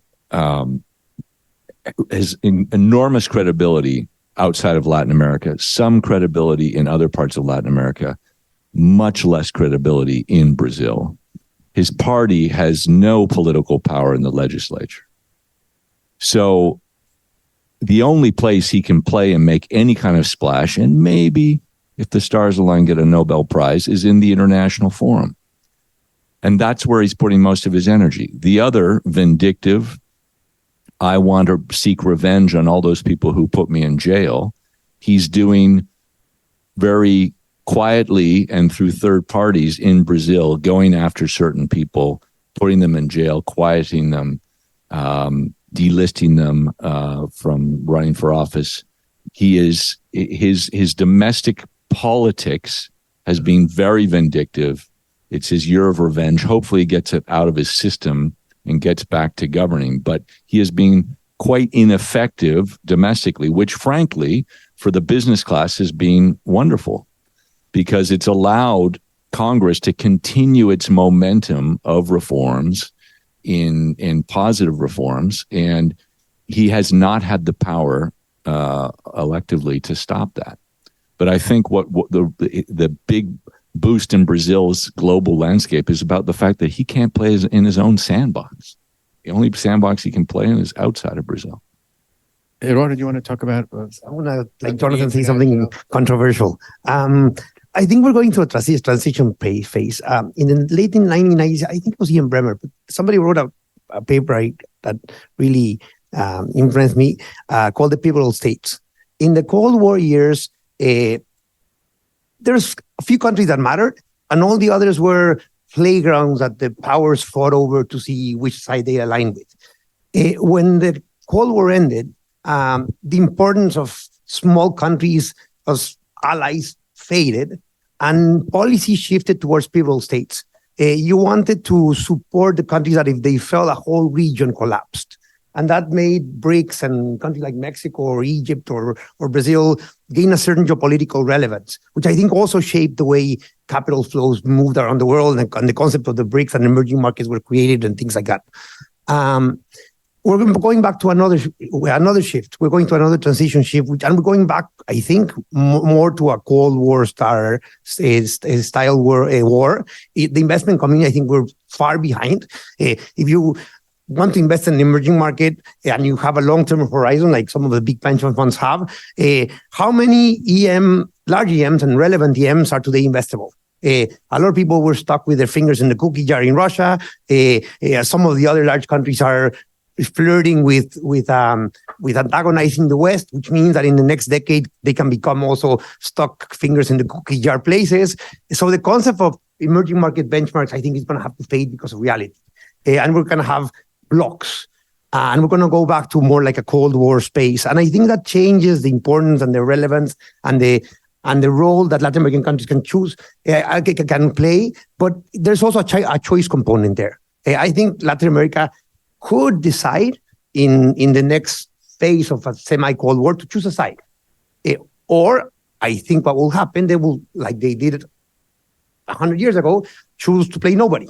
And it's a dynamic which is like a schoolyard. If your best friend is being beaten up by the school bully, you have three choices. You can stand with your buddy and get your black eye, but then share your lunch with him. You can stand with the bully and give your friend two black eyes and then play the laptop of the bully. So let me ask you a question. With the way that they behave, you talked about 100 years ago and even less, given what we've talked about with the economic seismic shifts, political shifts, is that even a realistic opportunity for them to do now? Can they do that again, or is there going to be more increasing pressure to take sides or insert themselves in a way that would show their cards or their hand in one way or another? I think the indication we're getting is a little bit like what Cristina said. Migration and some of the issues on the table right now and the distraction of the US with other parts of the world I think is going to allow countries in Latin America to again do the Doctrina Estrada path and decide to choose to remain on the sidelines and not pick a side. We're seeing right now in Mexico is breaking a lot of the rules under USMCA by, in some regard, literally blackmailing the US on migration. I think it's a very short-sighted decision because choosing not to ally with your biggest trade partner is not only counterproductive, but detrimental to your people, because I would find it hard to believe that less than 90% of Mexicans directly or indirectly live out of the U.S. through remittances, exports, services sector, or whatever. But the Mexican government has decided to not be friends with the U.S. Okay, so Cristina, let me go to you then on this one, because the EU has had a pretty defined view of how they wanted Latin America to fit in, for example, on the Russia-Ukraine matter, right? Schultz spent time there, Van Leyen was there to try and enlist support for Russia-Ukraine. Came back fairly empty-handed. Is it the view of the EU or the view, and Fiona, you're sitting in the EU as well, both feel free to chime in. What? Sorry, not in the EU anymore. Oh, yeah, well, yes. Right. Exactly. Yeah, right. Okay. Well, good point. But she's sitting in that side of the Atlantic Ocean. It seems to me then that the EU wants Latin America to insert itself with a certain political criteria. Is that correct? Yeah, precisely. That's what they want. They want to be part. They want Latin America to be part of that West, and they want. Ursula von der Leyen has defined Latin America for the first time in history as preferred ally.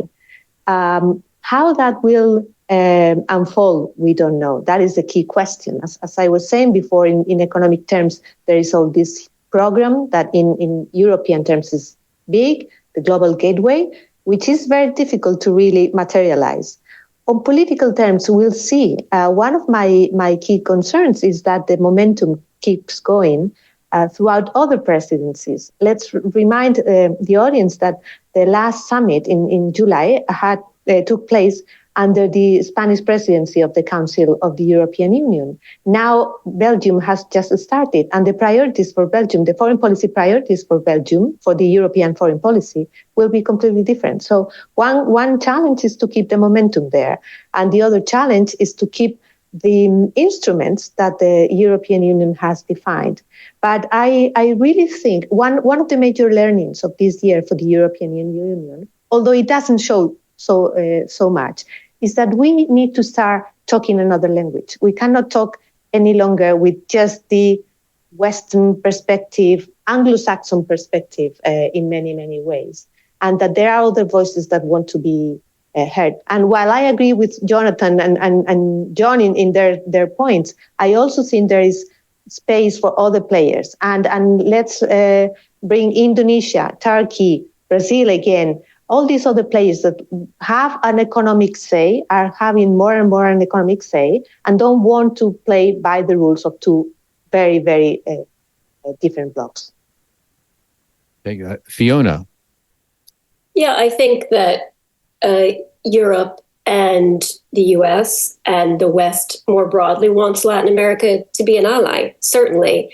And I think to your point around pressure, I think there might be a little bit of pressure, and countries in Latin America might be feeling pressure at some point, not necessarily now, but at some point from the US or from China. But I would suggest that countries within Latin America have a lot of leverage. So they're not going to be, Brazil is not going to be a global player. It's not going to be an agenda setter. It's going to be, an agenda taker. But countries in Latin America have a lot of leverage. And that goes back to what we were saying about like global economic shifts, geopolitical risks, and issues of securing critical minerals, securing strategic resources.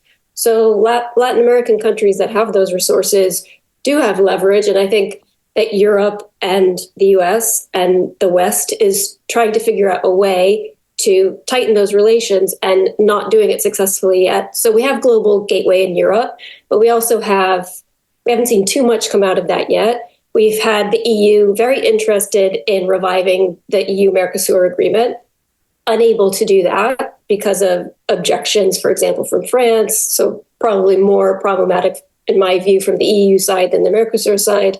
We've seen the US, it had the Build Back Better World Initiative, which was intended as another sort of rival to the BRI. That didn't really go anywhere, a G7 initiative. I'm not sure how many of us are very aware about the America's plan or program for economic prosperity. So that has just been launched. Part of that might have something to do with something called the Blue Dot Network, which I don't know, maybe even fewer of you will have heard of that, but that is something where countries, that includes the US, the UK, Japan, and Australia, I think, and that is a certification program for infrastructure. So there's potentially infrastructure need, though there's certainly infrastructure needs in Latin America. There's potentially infrastructure opportunity, but it's this program to try to, for the West, to try to interact and increase its influence in Latin America through this certification program for infrastructure projects. Not really, but not seeing a lot of result yet. So I think the West is trying. So that is some indication that there is a lot of interest in Latin America from that geopolitical, geoeconomic perspective. So Latin America does have that leverage, but we haven't seen the result of that yet, really. Yeah, and also note in the strategic minerals partnership that started in Washington, Canada's now a signatory to. There's not one Latin American country that has signed on to that yet, which is sort of an interesting thing to note. We started late, but we're a little bit past 10. There's a whole section I wanted to get to, but I did promise. There were two earlier questions. Alvaro, I think Andrew, did you still have the question? Did you want to? Yeah, Andrew, please. We'll get the microphone. Yeah, thank you. First of all, I just want to congratulate you on this idea of focusing on the seismic shifts. I think that's been very, very enlightening. There are just two elements within the shifts that I see that I don't think have received the attention they deserve. The first would be migration. And I know when we talk about migration, we always think of people coming to North America, coming to the US, to a lesser extent to Canada. But the migration, and particularly the Venezuelan exodus, has had enormous effects in many countries in Latin America at many different levels. And I wonder if some of you could comment on that. And the second is something Fiona mentioned, which is the shift from efficiency to a number of other criteria for business success, and particularly among that to sustainability. Now, I'd like to link that to the comment that was made earlier about the islands of expertise within large corporations, and what was mentioned about the tax system not touching the natural resources. I think there's a very interesting exception, which is forestry. There are huge, enormously skilled corporations that dominate the economic factor in the Forest Stewardship Council worldwide, located primarily in Brazil, Chile, and now becoming the major new economic force in Uruguay. They are led by enormously skilled people and are focused on the issue of sustainability because of the demands of international banks. So I'm just wondering, is there a linkage between international standard old-time international pressure points, beginning perhaps in 92 in Brazil, but then coming across the economic world as a whole, that have helped create this focus on sustainability, and what is the future of that, and what does that mean for investment and politics across the countries? Okay, those are discrete questions. Thank you. Please.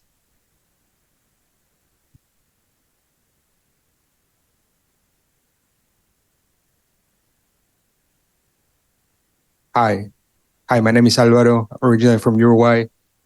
We can talk about the hierarchy of needs, John. I don't think they're all met. But thank you for this wonderful panel, Ken and everyone. So I wanted to come back to something that Jonathan said at the beginning about the economy, sort of like these windows of opportunity aligning the economic and political incentives, and connected with something that Fiona mentioned about the functioning of government. And it connects to with these two words that have popped up a bunch about divergence and fragmentation. And I wonder about for the lack of a better word, the relative autonomy between economics on a macro level, but also on a micro level, and politics, and how that is playing out in the region. In the sense that you see a lot of particularly political partisan, of course, actors engaged in, you see it in Mexico, for instance, in this sort of like niche debates. You see it in the US as well, you see it here in Canada, with very little policy relevance. And then you see sort of like the autopilot kind of phenomenon of what you were describing in the Brazilian Congress, right? Of Congress still functioning. And I wonder, I wonder, how do you think that interface may affect the region, the seizing of that window of opportunity, in the sense that to what extent politicians, particularly in election years, are just too distracted to actually talk about those micro policy interventions. Of course, policy and politics are always sometimes or often are, we like to think that they're converging, but they're often happening in different lanes. But I guess my question is, to what extent there is a disconnect provided by the current incentive structure of politics that may not allow actors in the region to actually seize those economic incentive alignments. So in other words, how badly will politics get in the way of allowing country to do what it needs to do? Is that essentially the question? Or how about Twitter? Yeah. Oh, just kidding. Okay. All right, fair enough. There's a lot there to talk about. So many great questions there. I'll tackle the migration one, because as you pointed out, I think the numbers, like for every one Latin American that crosses the Mexican border in the US, there's 10 Latin Americans that crossed a border within the region. In a recent poll,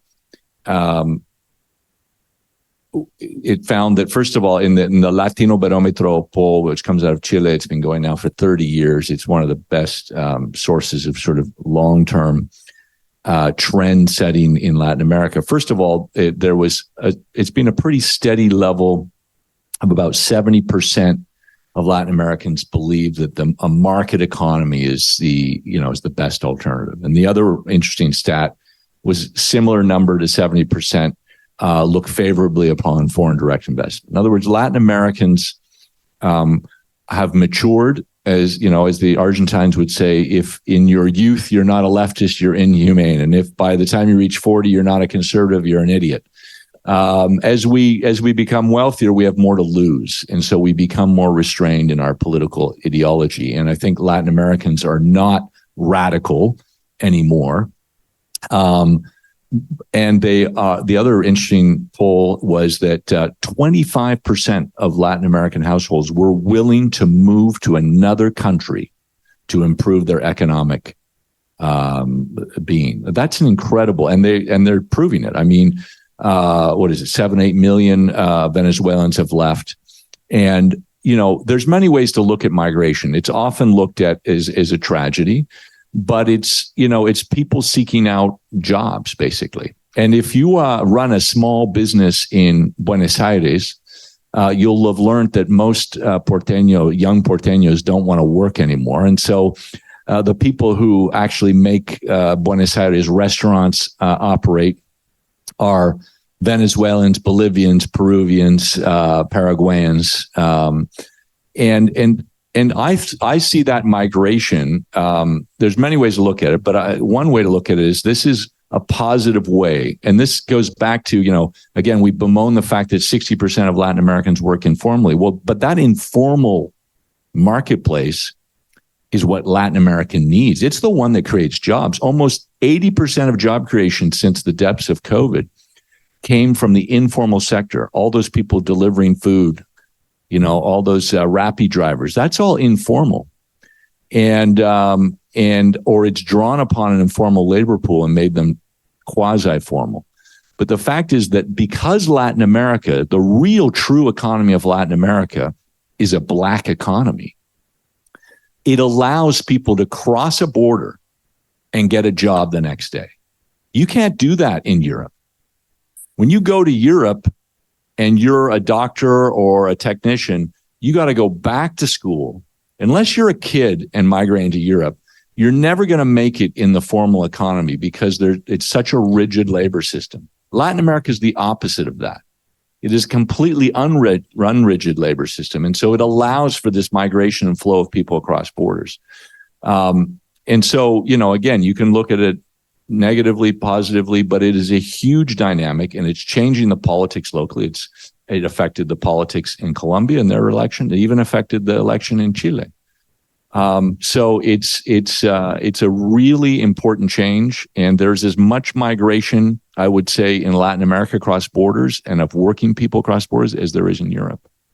I think, Andrew, your question is a little bit about the misery of the immigration. I mean, in other words, if you see 2.5 million Venezuelans who now live in Colombia, that's not a pretty picture.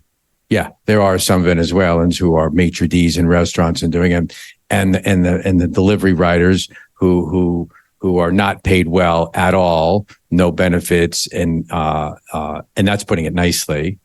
It's a huge issue, right? And I think Canada's being drawn into it, like they've never been drawn into it before, and that's going to be, they're being drawn into it by the U.S., et cetera, et cetera.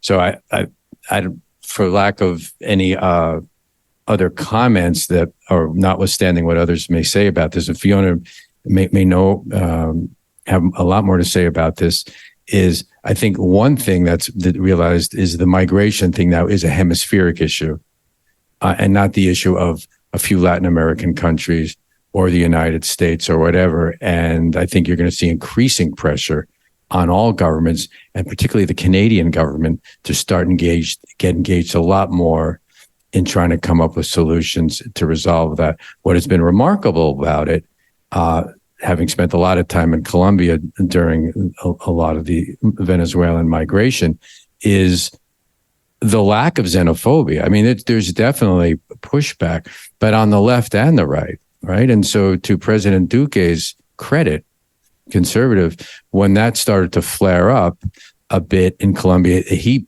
put it down immediately. He just said, no, that's not the way we have this conversation.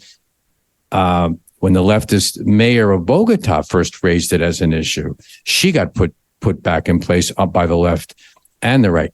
It's not to say the sentiment doesn't exist. It's not to say it's growing compared to maybe other countries, Chile or in Peru, where there's been more of a backlash. But I think the consensus is this is a hemispheric issue. And Fiona, did you want to jump in on that or something else? I was going to jump in on something else about the question of the interplay between economics and politics. And I was just going to say that you can have a very noisy political environment and you can still have a well-functioning economy. There could be longer-term impacts of a dysfunctional political system on the economy, but it's not necessarily the case that the politics have to be good for the economy to be good at any point in time. So, and that goes back to what John was saying at the very beginning about the quality of institutions. So we have had all sorts of political difficulties, lots of political noise, and political institutions like the central bank have gone about their business and saved the day. And also what we've seen in some of these countries where we've had political outsiders or left-wing governments that have raised market questions around the performance of the economy, we've seen in these governments, in most cases, they put in place whatever other government ministers they have appointed to other ministries, these very orthodox finance or economy ministers that have gone about their business, making sure that we're not sort of bumping into any sort of economic crisis and that the public finances are all under control. So that, those two things can sit together, a very noisy, difficult political environment and a well-functioning economy. And then the other thing that I would say to answer a question from earlier that we didn't answer is that even where that's not the case and where you have a poor outlook for GDP, that doesn't mean so GDP isn't necessarily only measure that you want to look at, right? So it can be a shorthand for economic prosperity and the economic situation. And for certain sectors, that can be a good shorthand for, well, there's going to be increasing profitability and I want to be in that situation.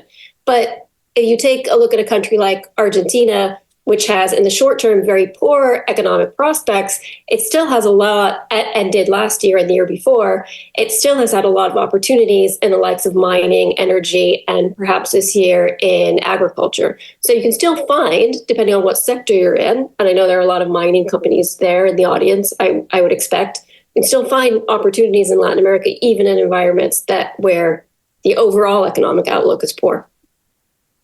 Thank you, Fiona. Okay, final comments for a minute each. John, you want to go? I want to end on a positive note and just point out 5 or 6 midterm, 5 to 10 year opportunities. One is the transition and what Latin America can provide to that, both in terms of its lithium and copper deposits and zinc, because for every gas station we have around the world, there'll be 3 charging stations and they all have to be connected to the grid with copper. But also Latin America's very profitable, doesn't need to be subsidized, solar and in some pockets, wind energy. The problem with the transition is not the power generation, it's the transmission and the storage, which that lacks infrastructure. But if the money's there, Latin America can make the transition. Another is digital commerce. The average American, or in the United States, there's 24 square feet of retail space for every person. In Latin America, it's 1.3 square feet. In China, it's 2 square feet. The reason e-commerce is now 50% of retail in China is because if you want to buy anything other than your daily goods, you won't find them within walking distance or even probably driving distance. And the only alternative is to buy it online. In Latin America is much the same. E-commerce will continue to grow at 10, 15% in Latin America for the foreseeable future. Another is demographics. Latin America is the fastest aging population in the world. It's still young compared to other places, but it's the fastest aging. It's gone from 5 kids to 2 kids in 30 years. It took most of the developed world 60 years to do that. It's radically changing Latin America. People over 65 will grow in number by about 150% over the next 20 years. And the demographic dividend, in other words, fewer kids, but not yet old people. So you have more and more of the population working. That demographic dividend, we're about 2/3 the way through. Another 10 years, and after that, you're going to rely more and more on those elderly people. But in other words, you've got a consumption-led boom in Latin America demographically for the next 10 years, and you have amazing opportunities of this group of people over 65 who now actually have savings thanks to the reform pension systems in Latin America. So those are some of the opportunities that I think, beyond the finances and the movement of monies are really driven by demand factors in the region. I'm glad John brought up demographics. I think that's huge for two of the biggest problems in Latin America are going to be solved by demographics. When people get older and Latin America going to grow old very fast, and it's very hard to reverse. The countries that cannot reverse demographic decline are typically very dense urban countries. If you look at the share of the population in Latin America that lives in the three biggest cities in each country, is massive. Countries like Canada or the US, the reason why the UN has among the few countries in the world that will continue to grow in population beyond 2100 is that in the US there's no cities. Outside of New York and San Francisco, there's no cities. So if you need to have more kids or they give you incentives to have more kids, you have them because you have space for them. In a 60 square feet apartment, good luck putting 5 kids. As people grow older, violence will fall because you're less likely to become a gang member at 50. Yes, I'm 50. and the second thing which will change is outward migration. There will be scarcity of people to work in Latin America within the next 15 years. That will change the problems in Latin America towards healthcare and having a decent pension. We're already seeing in Chile. The second point I want to make has to do with your question on our capacity to tap investments. A lot of the problems that global companies have faced in Latin America, the mine in Panama, the Constellation Brands plants in Mexico, the airport in Mexico, have been issues where the population gets angry at something and politicians push it towards something else. Your example about Twitter, I think, is very accurate. One of the biggest challenges in Latin America is almost every single country in the region has massive water issues. And there's very few issues that can politicize all sectors like water. It will politicize your capacity to run a canal, a mine, an auto sector factory. The challenges and for global investors, I think in Latin America was going to be really tied to being to plan ahead on this. I had in the meetings. I met a very interesting Canadian who was working. He was part of the Canadian First Nations, and he was working with the First Nations and the pipeline and the mining companies to find ways in which it would avoid the politicization of issues. So they would make the communities share 20% of the profits from a project. I think that kind of structure in Latin America is going to be really important to avoid these problems becoming a persistent headache for investors. There's a friend of mine who's a lawyer in Mexico. One of the things he's working on, they hired a massive team of anthropologists and sociologists. And basically what they do is when you want to build a pipeline from point A to point B, this army of anthropologists and sociologists will go through the community and say, what do you want in exchange so that your community benefits from this project and you will not blow it up in the future? I think that proactive prevention of political risks and having politicians Twitter Twitter dynamiting your project is going to be huge. So I was going to talk a little bit about the 15-year lag between the tech revolution in the United States and what we're seeing in Latin America, but I think John has already discussed that. It is, in my view, one of the most exciting things is the de-risked nature of a bunch of businesses that are now just emerging or have recently emerged in Latin America, particularly in Mexico and Brazil, where I think there's very significant amounts of money to be made. And because the structural features that John described, how those economies work. But what I'd like to focus on is natural capital, actually. So the world is running out of natural capital.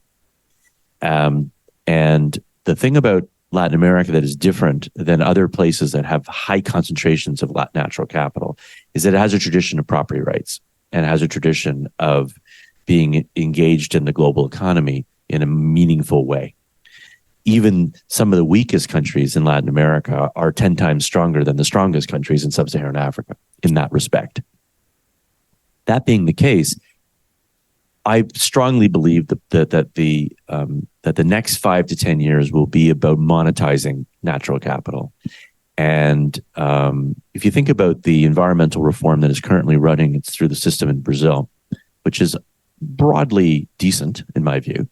it's setting the foundation essentially for that monetization process, turning what used to be the highest value for the Amazon, which was to essentially clear it and have cows eat on it.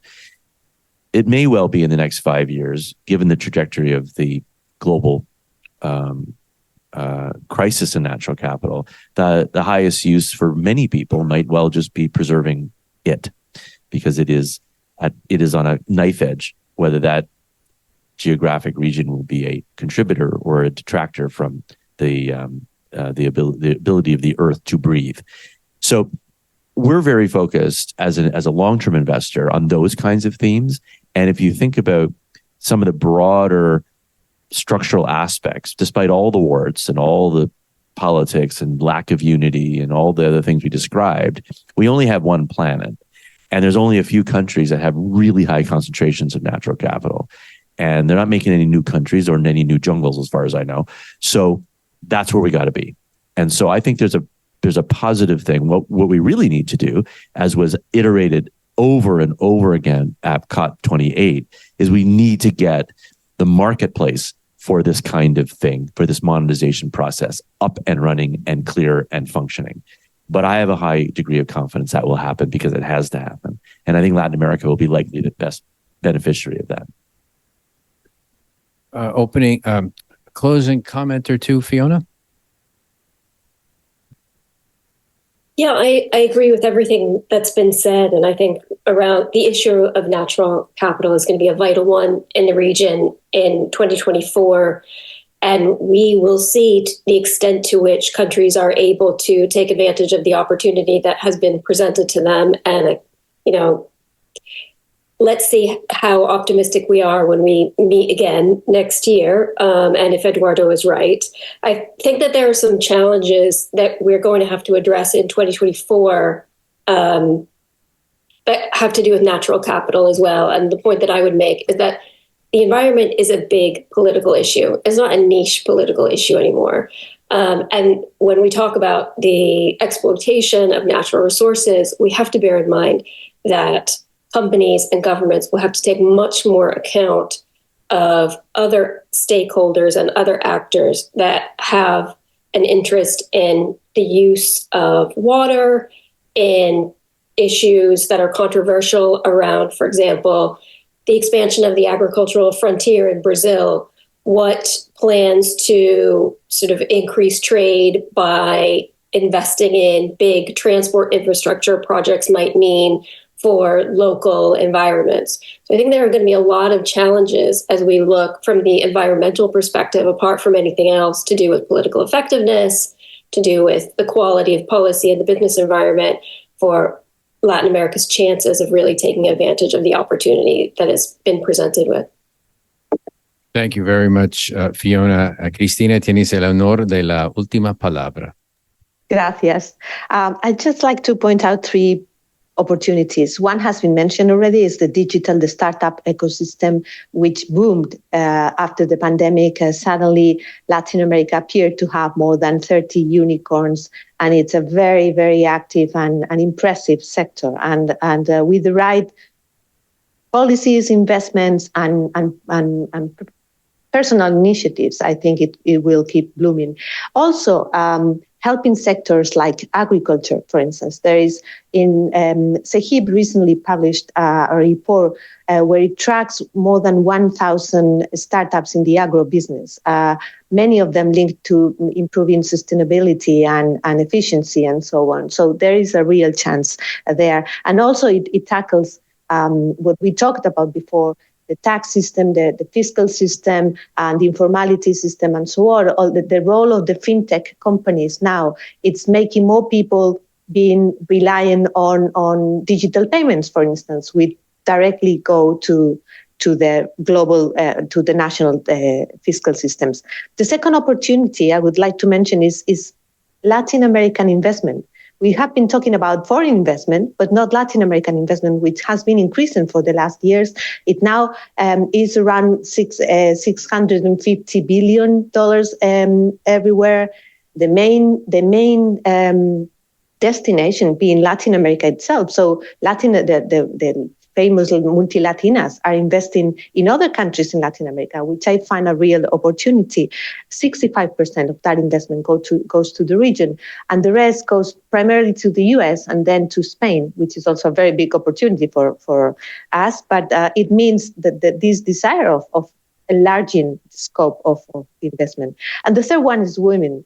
Another report being done here several years ago showed that the lack of access of women to formality, to jobs, is holding back more than $400 billion per year in the economy.